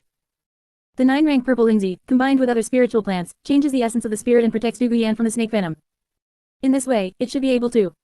Then, are these medicines you mentioned difficult to refine? Does it take a long time? Du Gubo was extremely anxious, fearing that he might miss even the slightest detail. Song Yi thought for a moment. Relying on the pharmacological knowledge currently in his mind, as long as he had the equipment, refining the medicine would be very simple and fast. Upon hearing this good news, Du Gubo didn't say another word and immediately shouted, then you wait here, I will bring Du Guyan over immediately. Song Yi, if this can really be done, from now on, you will be the greatest benefactor of my Dugu family. In the future, Du Guyan will definitely become your most loyal subordinate. There is no need to be so exaggerated, it sounds like I am going to conquer the world. Song Yi's eye twitched, and he waved his hand, telling him to leave quickly. A moment later, Du Gubo dragged a bewildered young girl over. The young girl was dressed in cool clothing, had a graceful figure, and delicate facial features, possessing the demeanor of a beauty. The only pity was her short purple hair. Song Yi did not like short hair very much, he preferred women with long, flowing hair who were a bit pure and had an ethereal air. But since she was Du Gubo's granddaughter, he might as well accept her and cultivate her as part of his future foundation. Du Gubo put Du Guyan down and hurriedly introduced her. Du Guyan, this is your future benefactor, his name is Song Yi. Ah, him. On the way, Du Guyan had already heard her grandfather talk about Song Yi, and Du Gubo had even told Du Guyan to follow Song Yi in the future. Du Guyan originally did not agree, she didn't know any Song Yi at all. But Du Gubo threatened her with death, saying that if Du Guyan did not listen, he would commit suicide immediately. Du Guyan had no choice but to agree. It was just that in her view, this kid was so young, was he really as exaggerated and powerful as her grandfather said? If it weren't for Du Gubo's sake, Du Guyan probably would not have given Song Yi a good look. Du Guyan bowed slightly reluctantly and took the initiative to say, hello Mr. Song, I am Du Guyan. My grandfather said that I am to take care of your daily life in the future. Oh my, grandfather, you aren't joking, are you? This guy looks even younger than me. How could he? But as she spoke, Du Guyan was still quite unwilling. It was just that Song Yi looked younger than her, it was impossible for him to be the super genius that her grandfather described. It was even more impossible for him to be the so-called benefactor of the Dugu family, she did not believe it. Seeing this, Du Gubo was almost scared out of his wits. Du Guyan, didn't you agree properly? Why are you suddenly unsatisfied again? Fearing that Song Yi would blame them, he hurriedly explained, Song Yi, please don't blame her, Du Guyan doesn't know how powerful you are yet. Rest assured, as long as I am here, she will definitely listen to you. And in the future, she will slowly understand. Next, in front of Song Yi, Du Gubo directly criticized and persuaded Du Guyan in various ways, using both soft and hard tactics, until finally, Du Guyan had no choice but to accept reality. However, Song Yi did not care too much, this was very normal. He said casually, alright, young Miss Dugu, I will not say anything superfluous. Since your grandfather told you to listen, you just need to follow me in the future, I will not harm you. Old poison, let's stop the nonsense. Let's refine the medicine first and fix your granddaughter's spirit. I think that the moment her spirit evolves, she will become sensible. Du Gubo nodded. Fine, then let the facts speak for themselves. Du Guyan, look closely, this is your greatest opportunity. Wait a little longer, and I believe you will wholeheartedly repay Song Yi. In the next second, Song Yi took the utensils handed over by Du Gubo, directly plucked the immortal herb, and began to refine the medicine. Chapter 58. Sharp criticism of Tian Runshui. She also has strategy. Although Du Guyan had been scolded by Du Gubo, she still felt some disdain deep down, and she also lacked trust in this so-called Song Yi. What is this? He is just a little brat, how could he possibly cure my poison? Even grandfather, the poison Duluo, cannot do it. I think this is just a joke. However, before she could say much more, a scene that astonished her began to unfold. Seeing Song Yi take the various herbs and equipment, he acted like a seasoned alchemist, effortlessly beginning to organize and prepare the various ingredients. Countless herbs flew through Song Yi's hands, moving like flowing water, possessing quite an aura. Seeing this, Du Guyan was truly surprised. How is he so skilled with using medicine, to the point of not even needing to think? And whether it is his technique or his posture, it seems like he really has some ability. Could he actually pull it off? As for Du Gubo, who was watching from the side, he was equally amazed and praised him. This brat, he really is a genius. Such proficiency in alchemy, even I cannot achieve it. Could there really be such an unparalleled genius in this world? Du Guyan, wait patiently. Song Yi will give you a huge surprise shortly. At this point, Du Guyan's emotions had already begun to shift. If Song Yi could truly manage to cure her poison, then even if she had to apologize to this guy or become his servant, it would not be impossible. In the time that followed, Song Yi continued to focus on alchemy.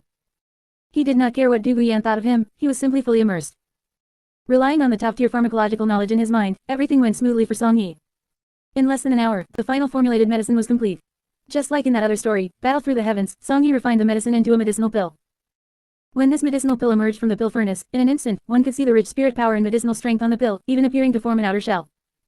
Song Yi slowly took the medicinal pill and handed it to Du Guyan. Consume this, and the problem in your body will be readily solved. Eat it. Will I really get better? Du Guyan was still slightly surprised at this moment, still harboring a final shred of doubt. Although she had watched Song Yi refine the medicine and her doubts had been largely dispelled, she was still truly a bit afraid. Fortunately, Du Gubo continued to remind her from the side. Du Guyan, hurry up and eat it.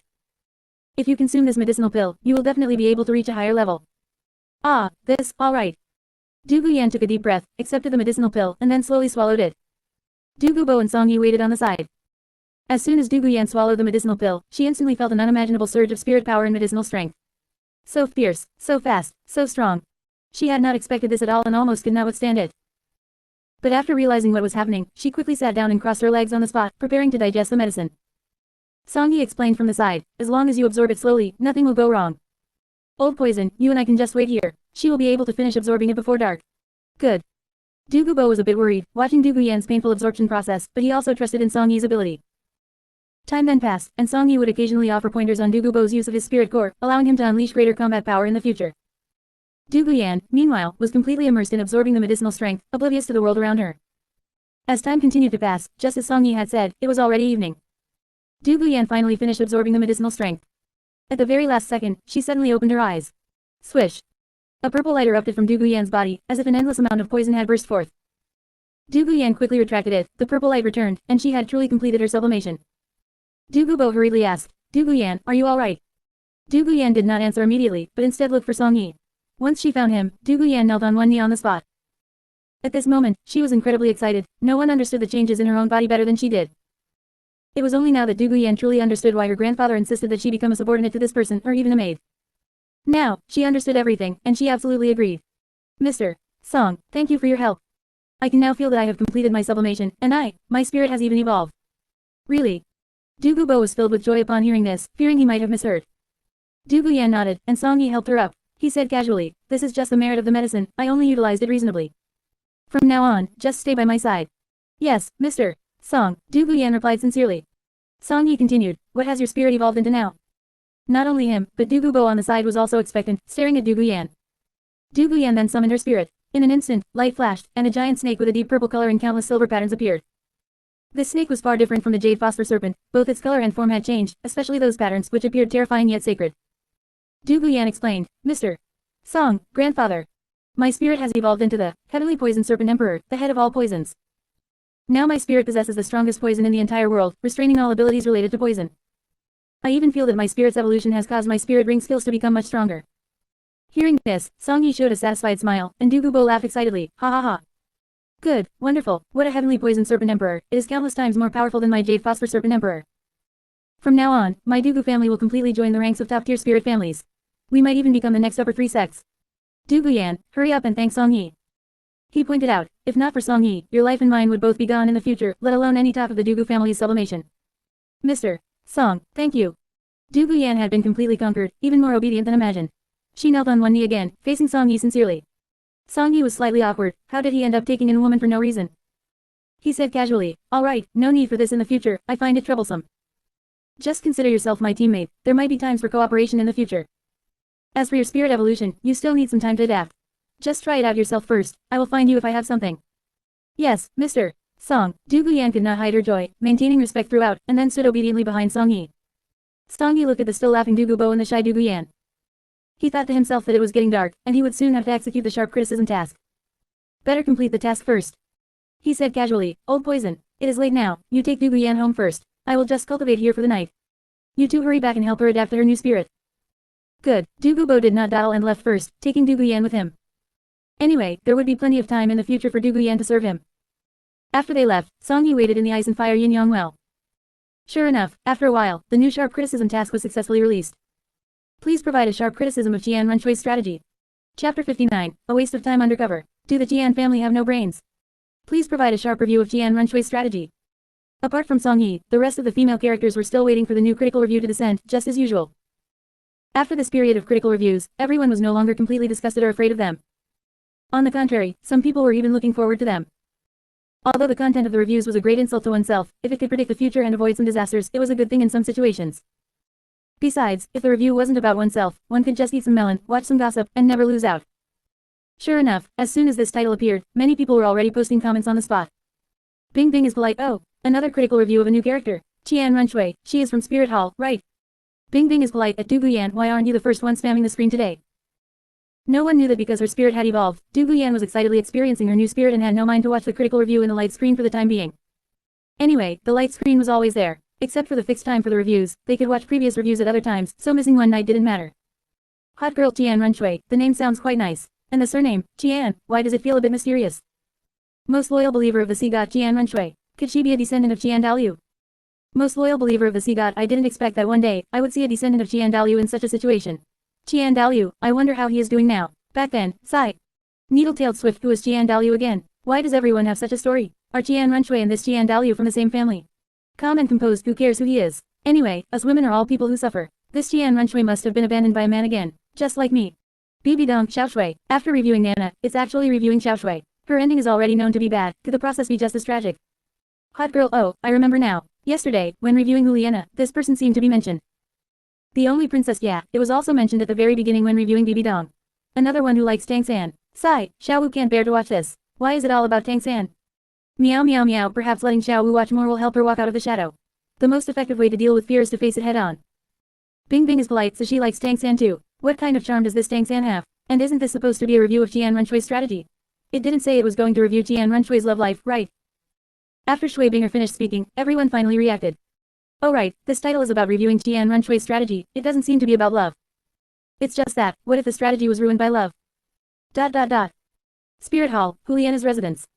Juliana looked at the title in the light screen and sighed helplessly. She lamented, I'm afraid it's another girl who has been ruined by Tang San.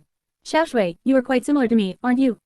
Today, the Supreme Pontiff told me a lot. Perhaps I should change my direction in the future. Xiao Shui, I hope you can also avoid those confusion and difficulties in the future. ... Pope's Palace. BB Dong should be the most worried one, besides N.A.N. Runshui herself. Although she hated her daughter on the surface, they were connected by flesh and blood after all. How could BB Dong not be concerned? Xiao Shui, I didn't expect it to review you so soon. Could it be that, just like Nana, you will have a very painful future? Is it because of this undercover plan, or because of that man, Tang San? Or is it because of me? Speaking the last sentence, BB Dong felt a pain in her heart. She always felt that N.A.N. Runshui's future would not be very good either. Heaven-Do Empire, Crown Prince's bedchamber. Whenever it was late at night and quiet, N.A.N. Runshui would briefly take off her male disguise and show her daughterly posture. Because only in this way could she remember that she was a woman, the angel descendant of Spirit Hall. Otherwise, staying in this oppressive illusion all the time, she was afraid that she would be driven crazy. And now, she didn't expect the light screen to start reviewing her, and it was reviewing her strategy. When N.A.N. Runshui saw it, she was worried in her heart. Reviewing my strategy? My strategy is mainly reflected in this grand plan, which is my disguising as the Crown Prince to attempt to usurp the country. Could it be that there is a problem with this plan?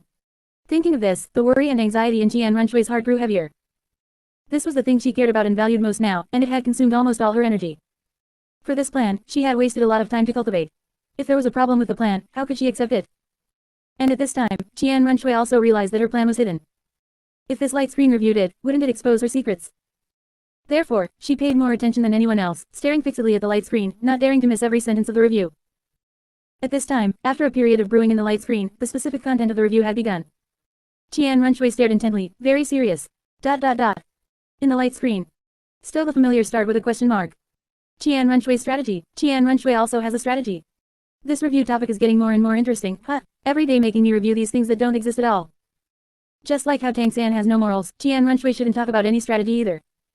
With that idiot-like plan of hers, she still has the nerve to bring up politics and strategy. I could let a 10-year-old kid next door replace her, and they could do it hundreds of times better than her.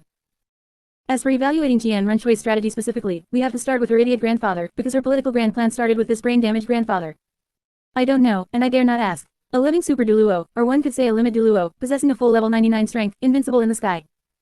And with a bunch of powerful titled Duluo over level 95 as subordinates, is a configuration that can instantly kill any force. N.A.N. Runshui's grandfather, N.A.N. Dalyu, could actually think of a way to let N.A.N. Runshui infiltrate, disguise, and then seize political power.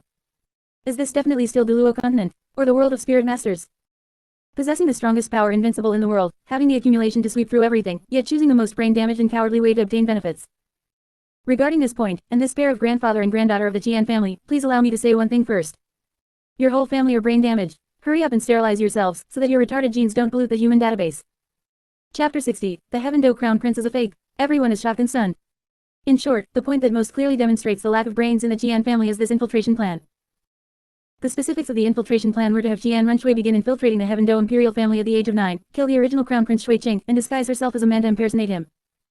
Afterward, N.A.N. Runshui had to perform exceptionally well in various ways to gain the favor of Emperor Shui Yi and eventually inherit the throne. Along the way, to smooth succession, N.A.N. Runshui also had to kill the second prince and the third prince, unnecessarily adding to her own troubles.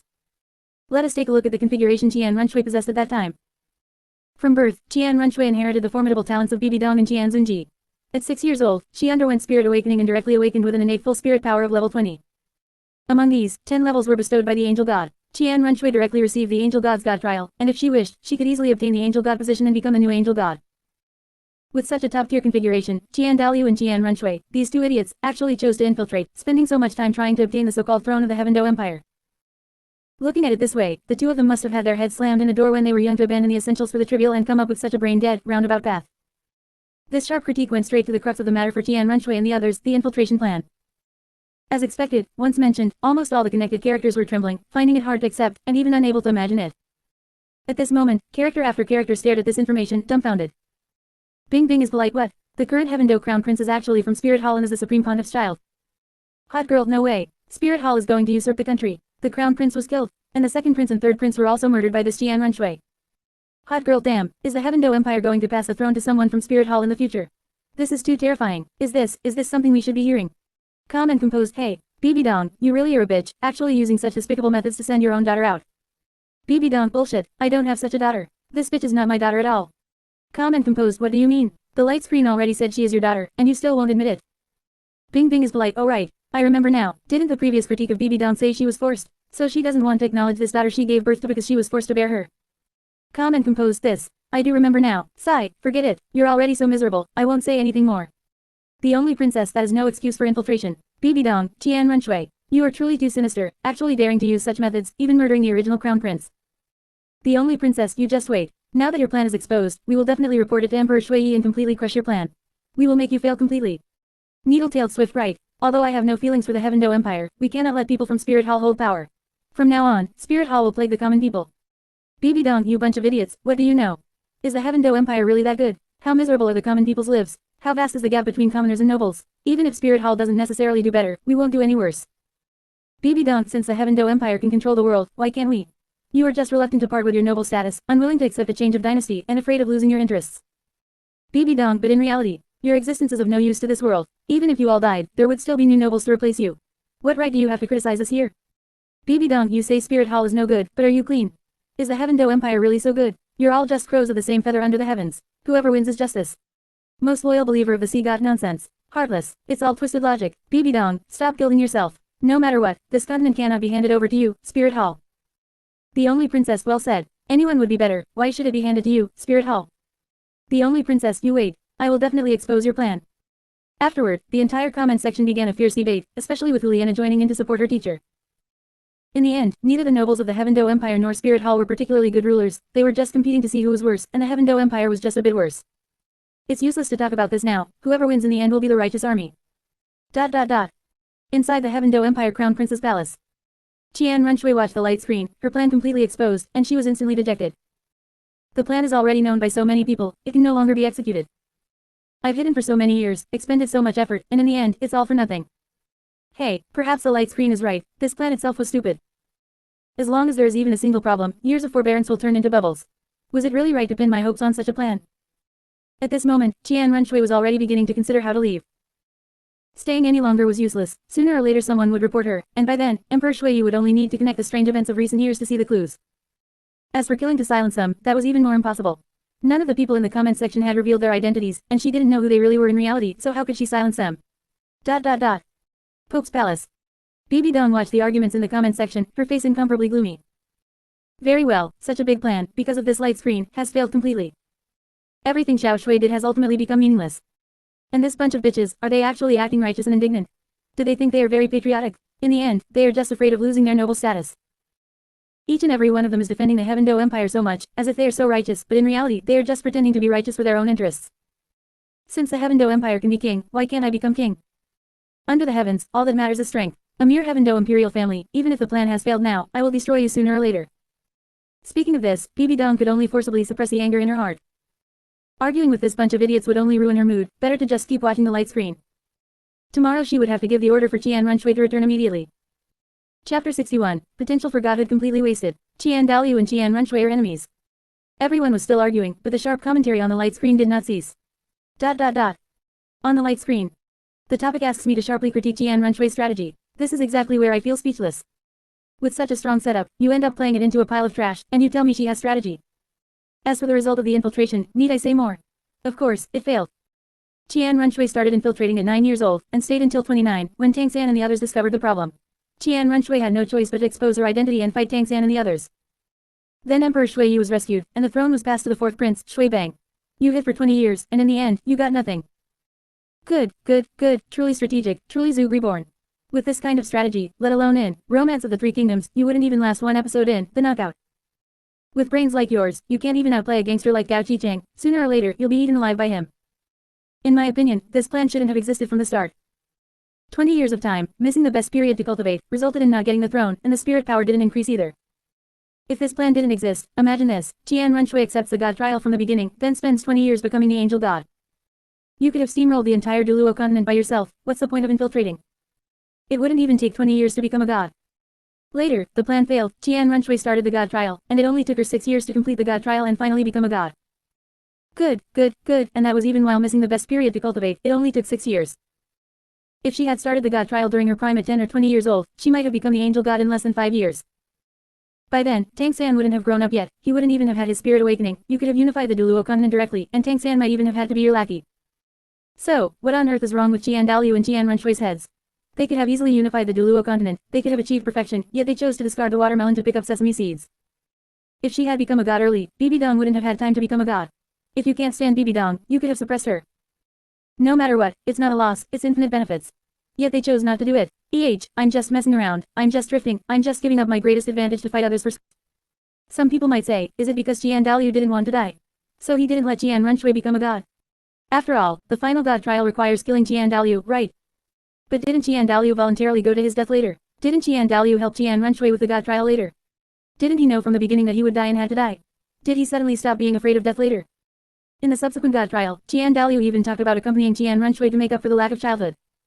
I am truly impressed by this train of thought. If you want to make up for her childhood, why didn't you treat Qian Runshui well during her childhood? Why wait until she's almost 30 to make up for her childhood? Even if you are afraid of death and want to live a little longer, why not help Qian Runshui finish the previous God trials first? Let Qian Runshui reach level 99, and the two of you go and steamroll the two great empires together. Wouldn't that be easy? Don't tell me that titled Duluo might be exhausted by an army. Are you idiots? You don't have to keep fighting the army. Can't you fight for a while, run when your spirit power is gone, and then fight again next time?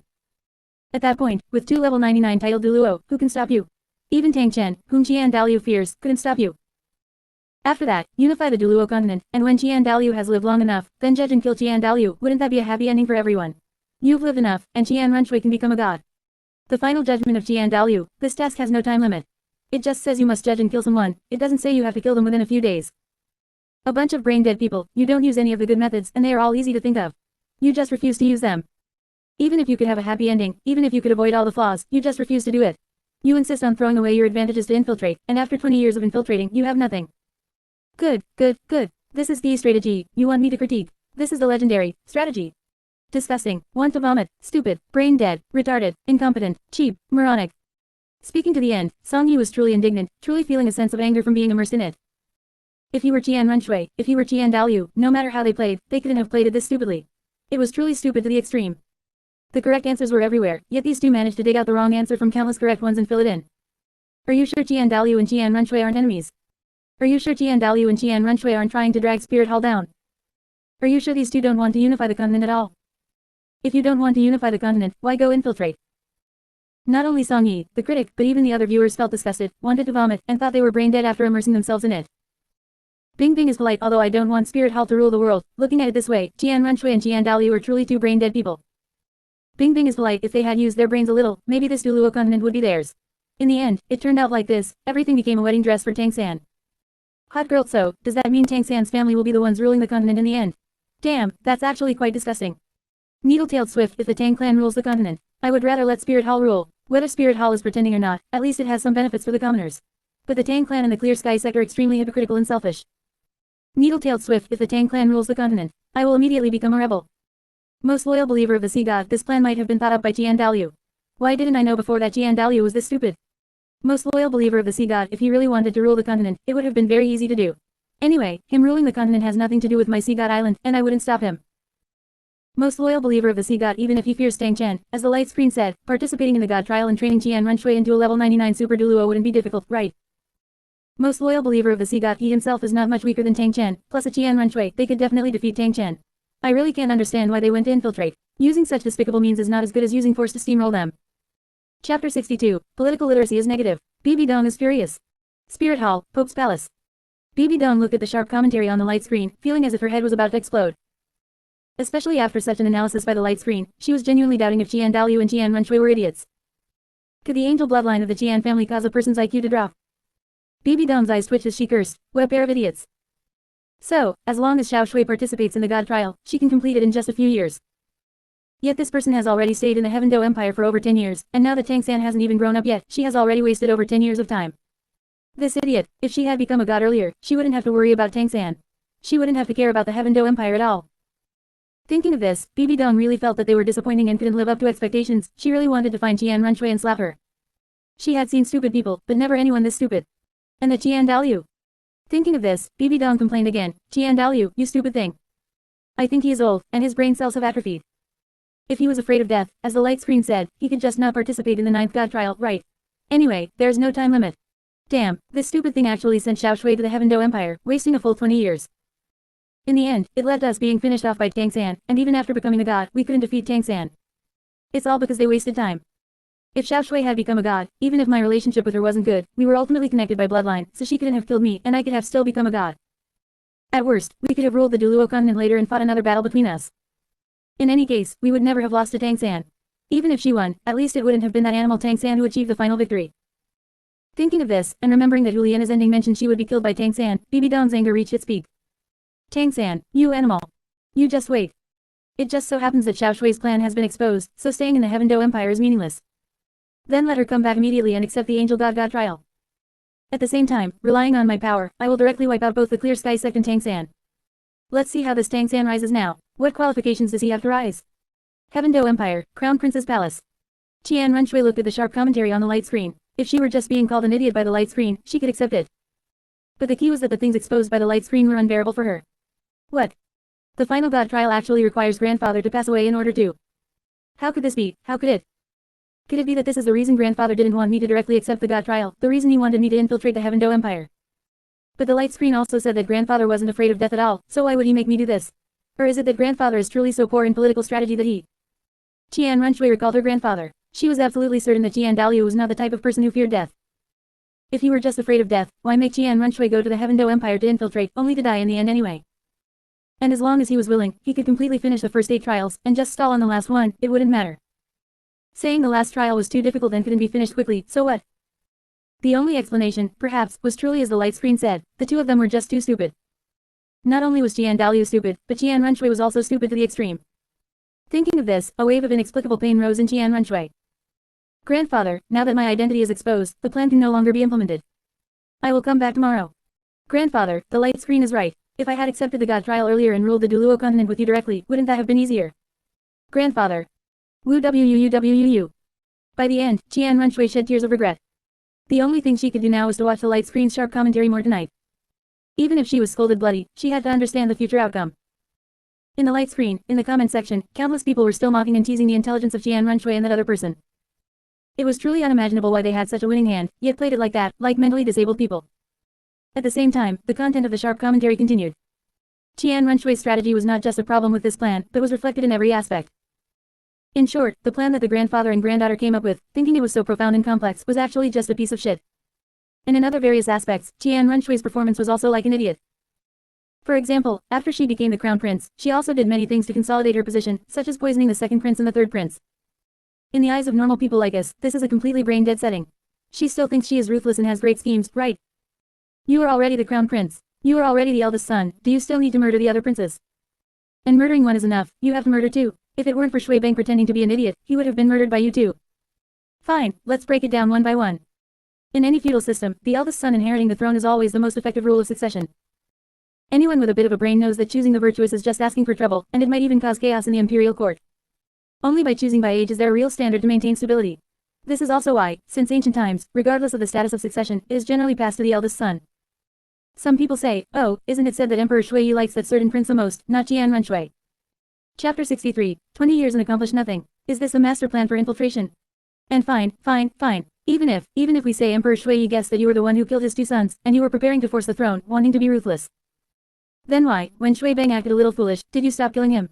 In the end, the plan failed, and the throne was still given to Shui Bang. Damn it, either be smarter and only deal with the one who poses the greatest threat, or just don't kill anyone at all. Or, be completely ruthless, go all the way, and solve all the problems.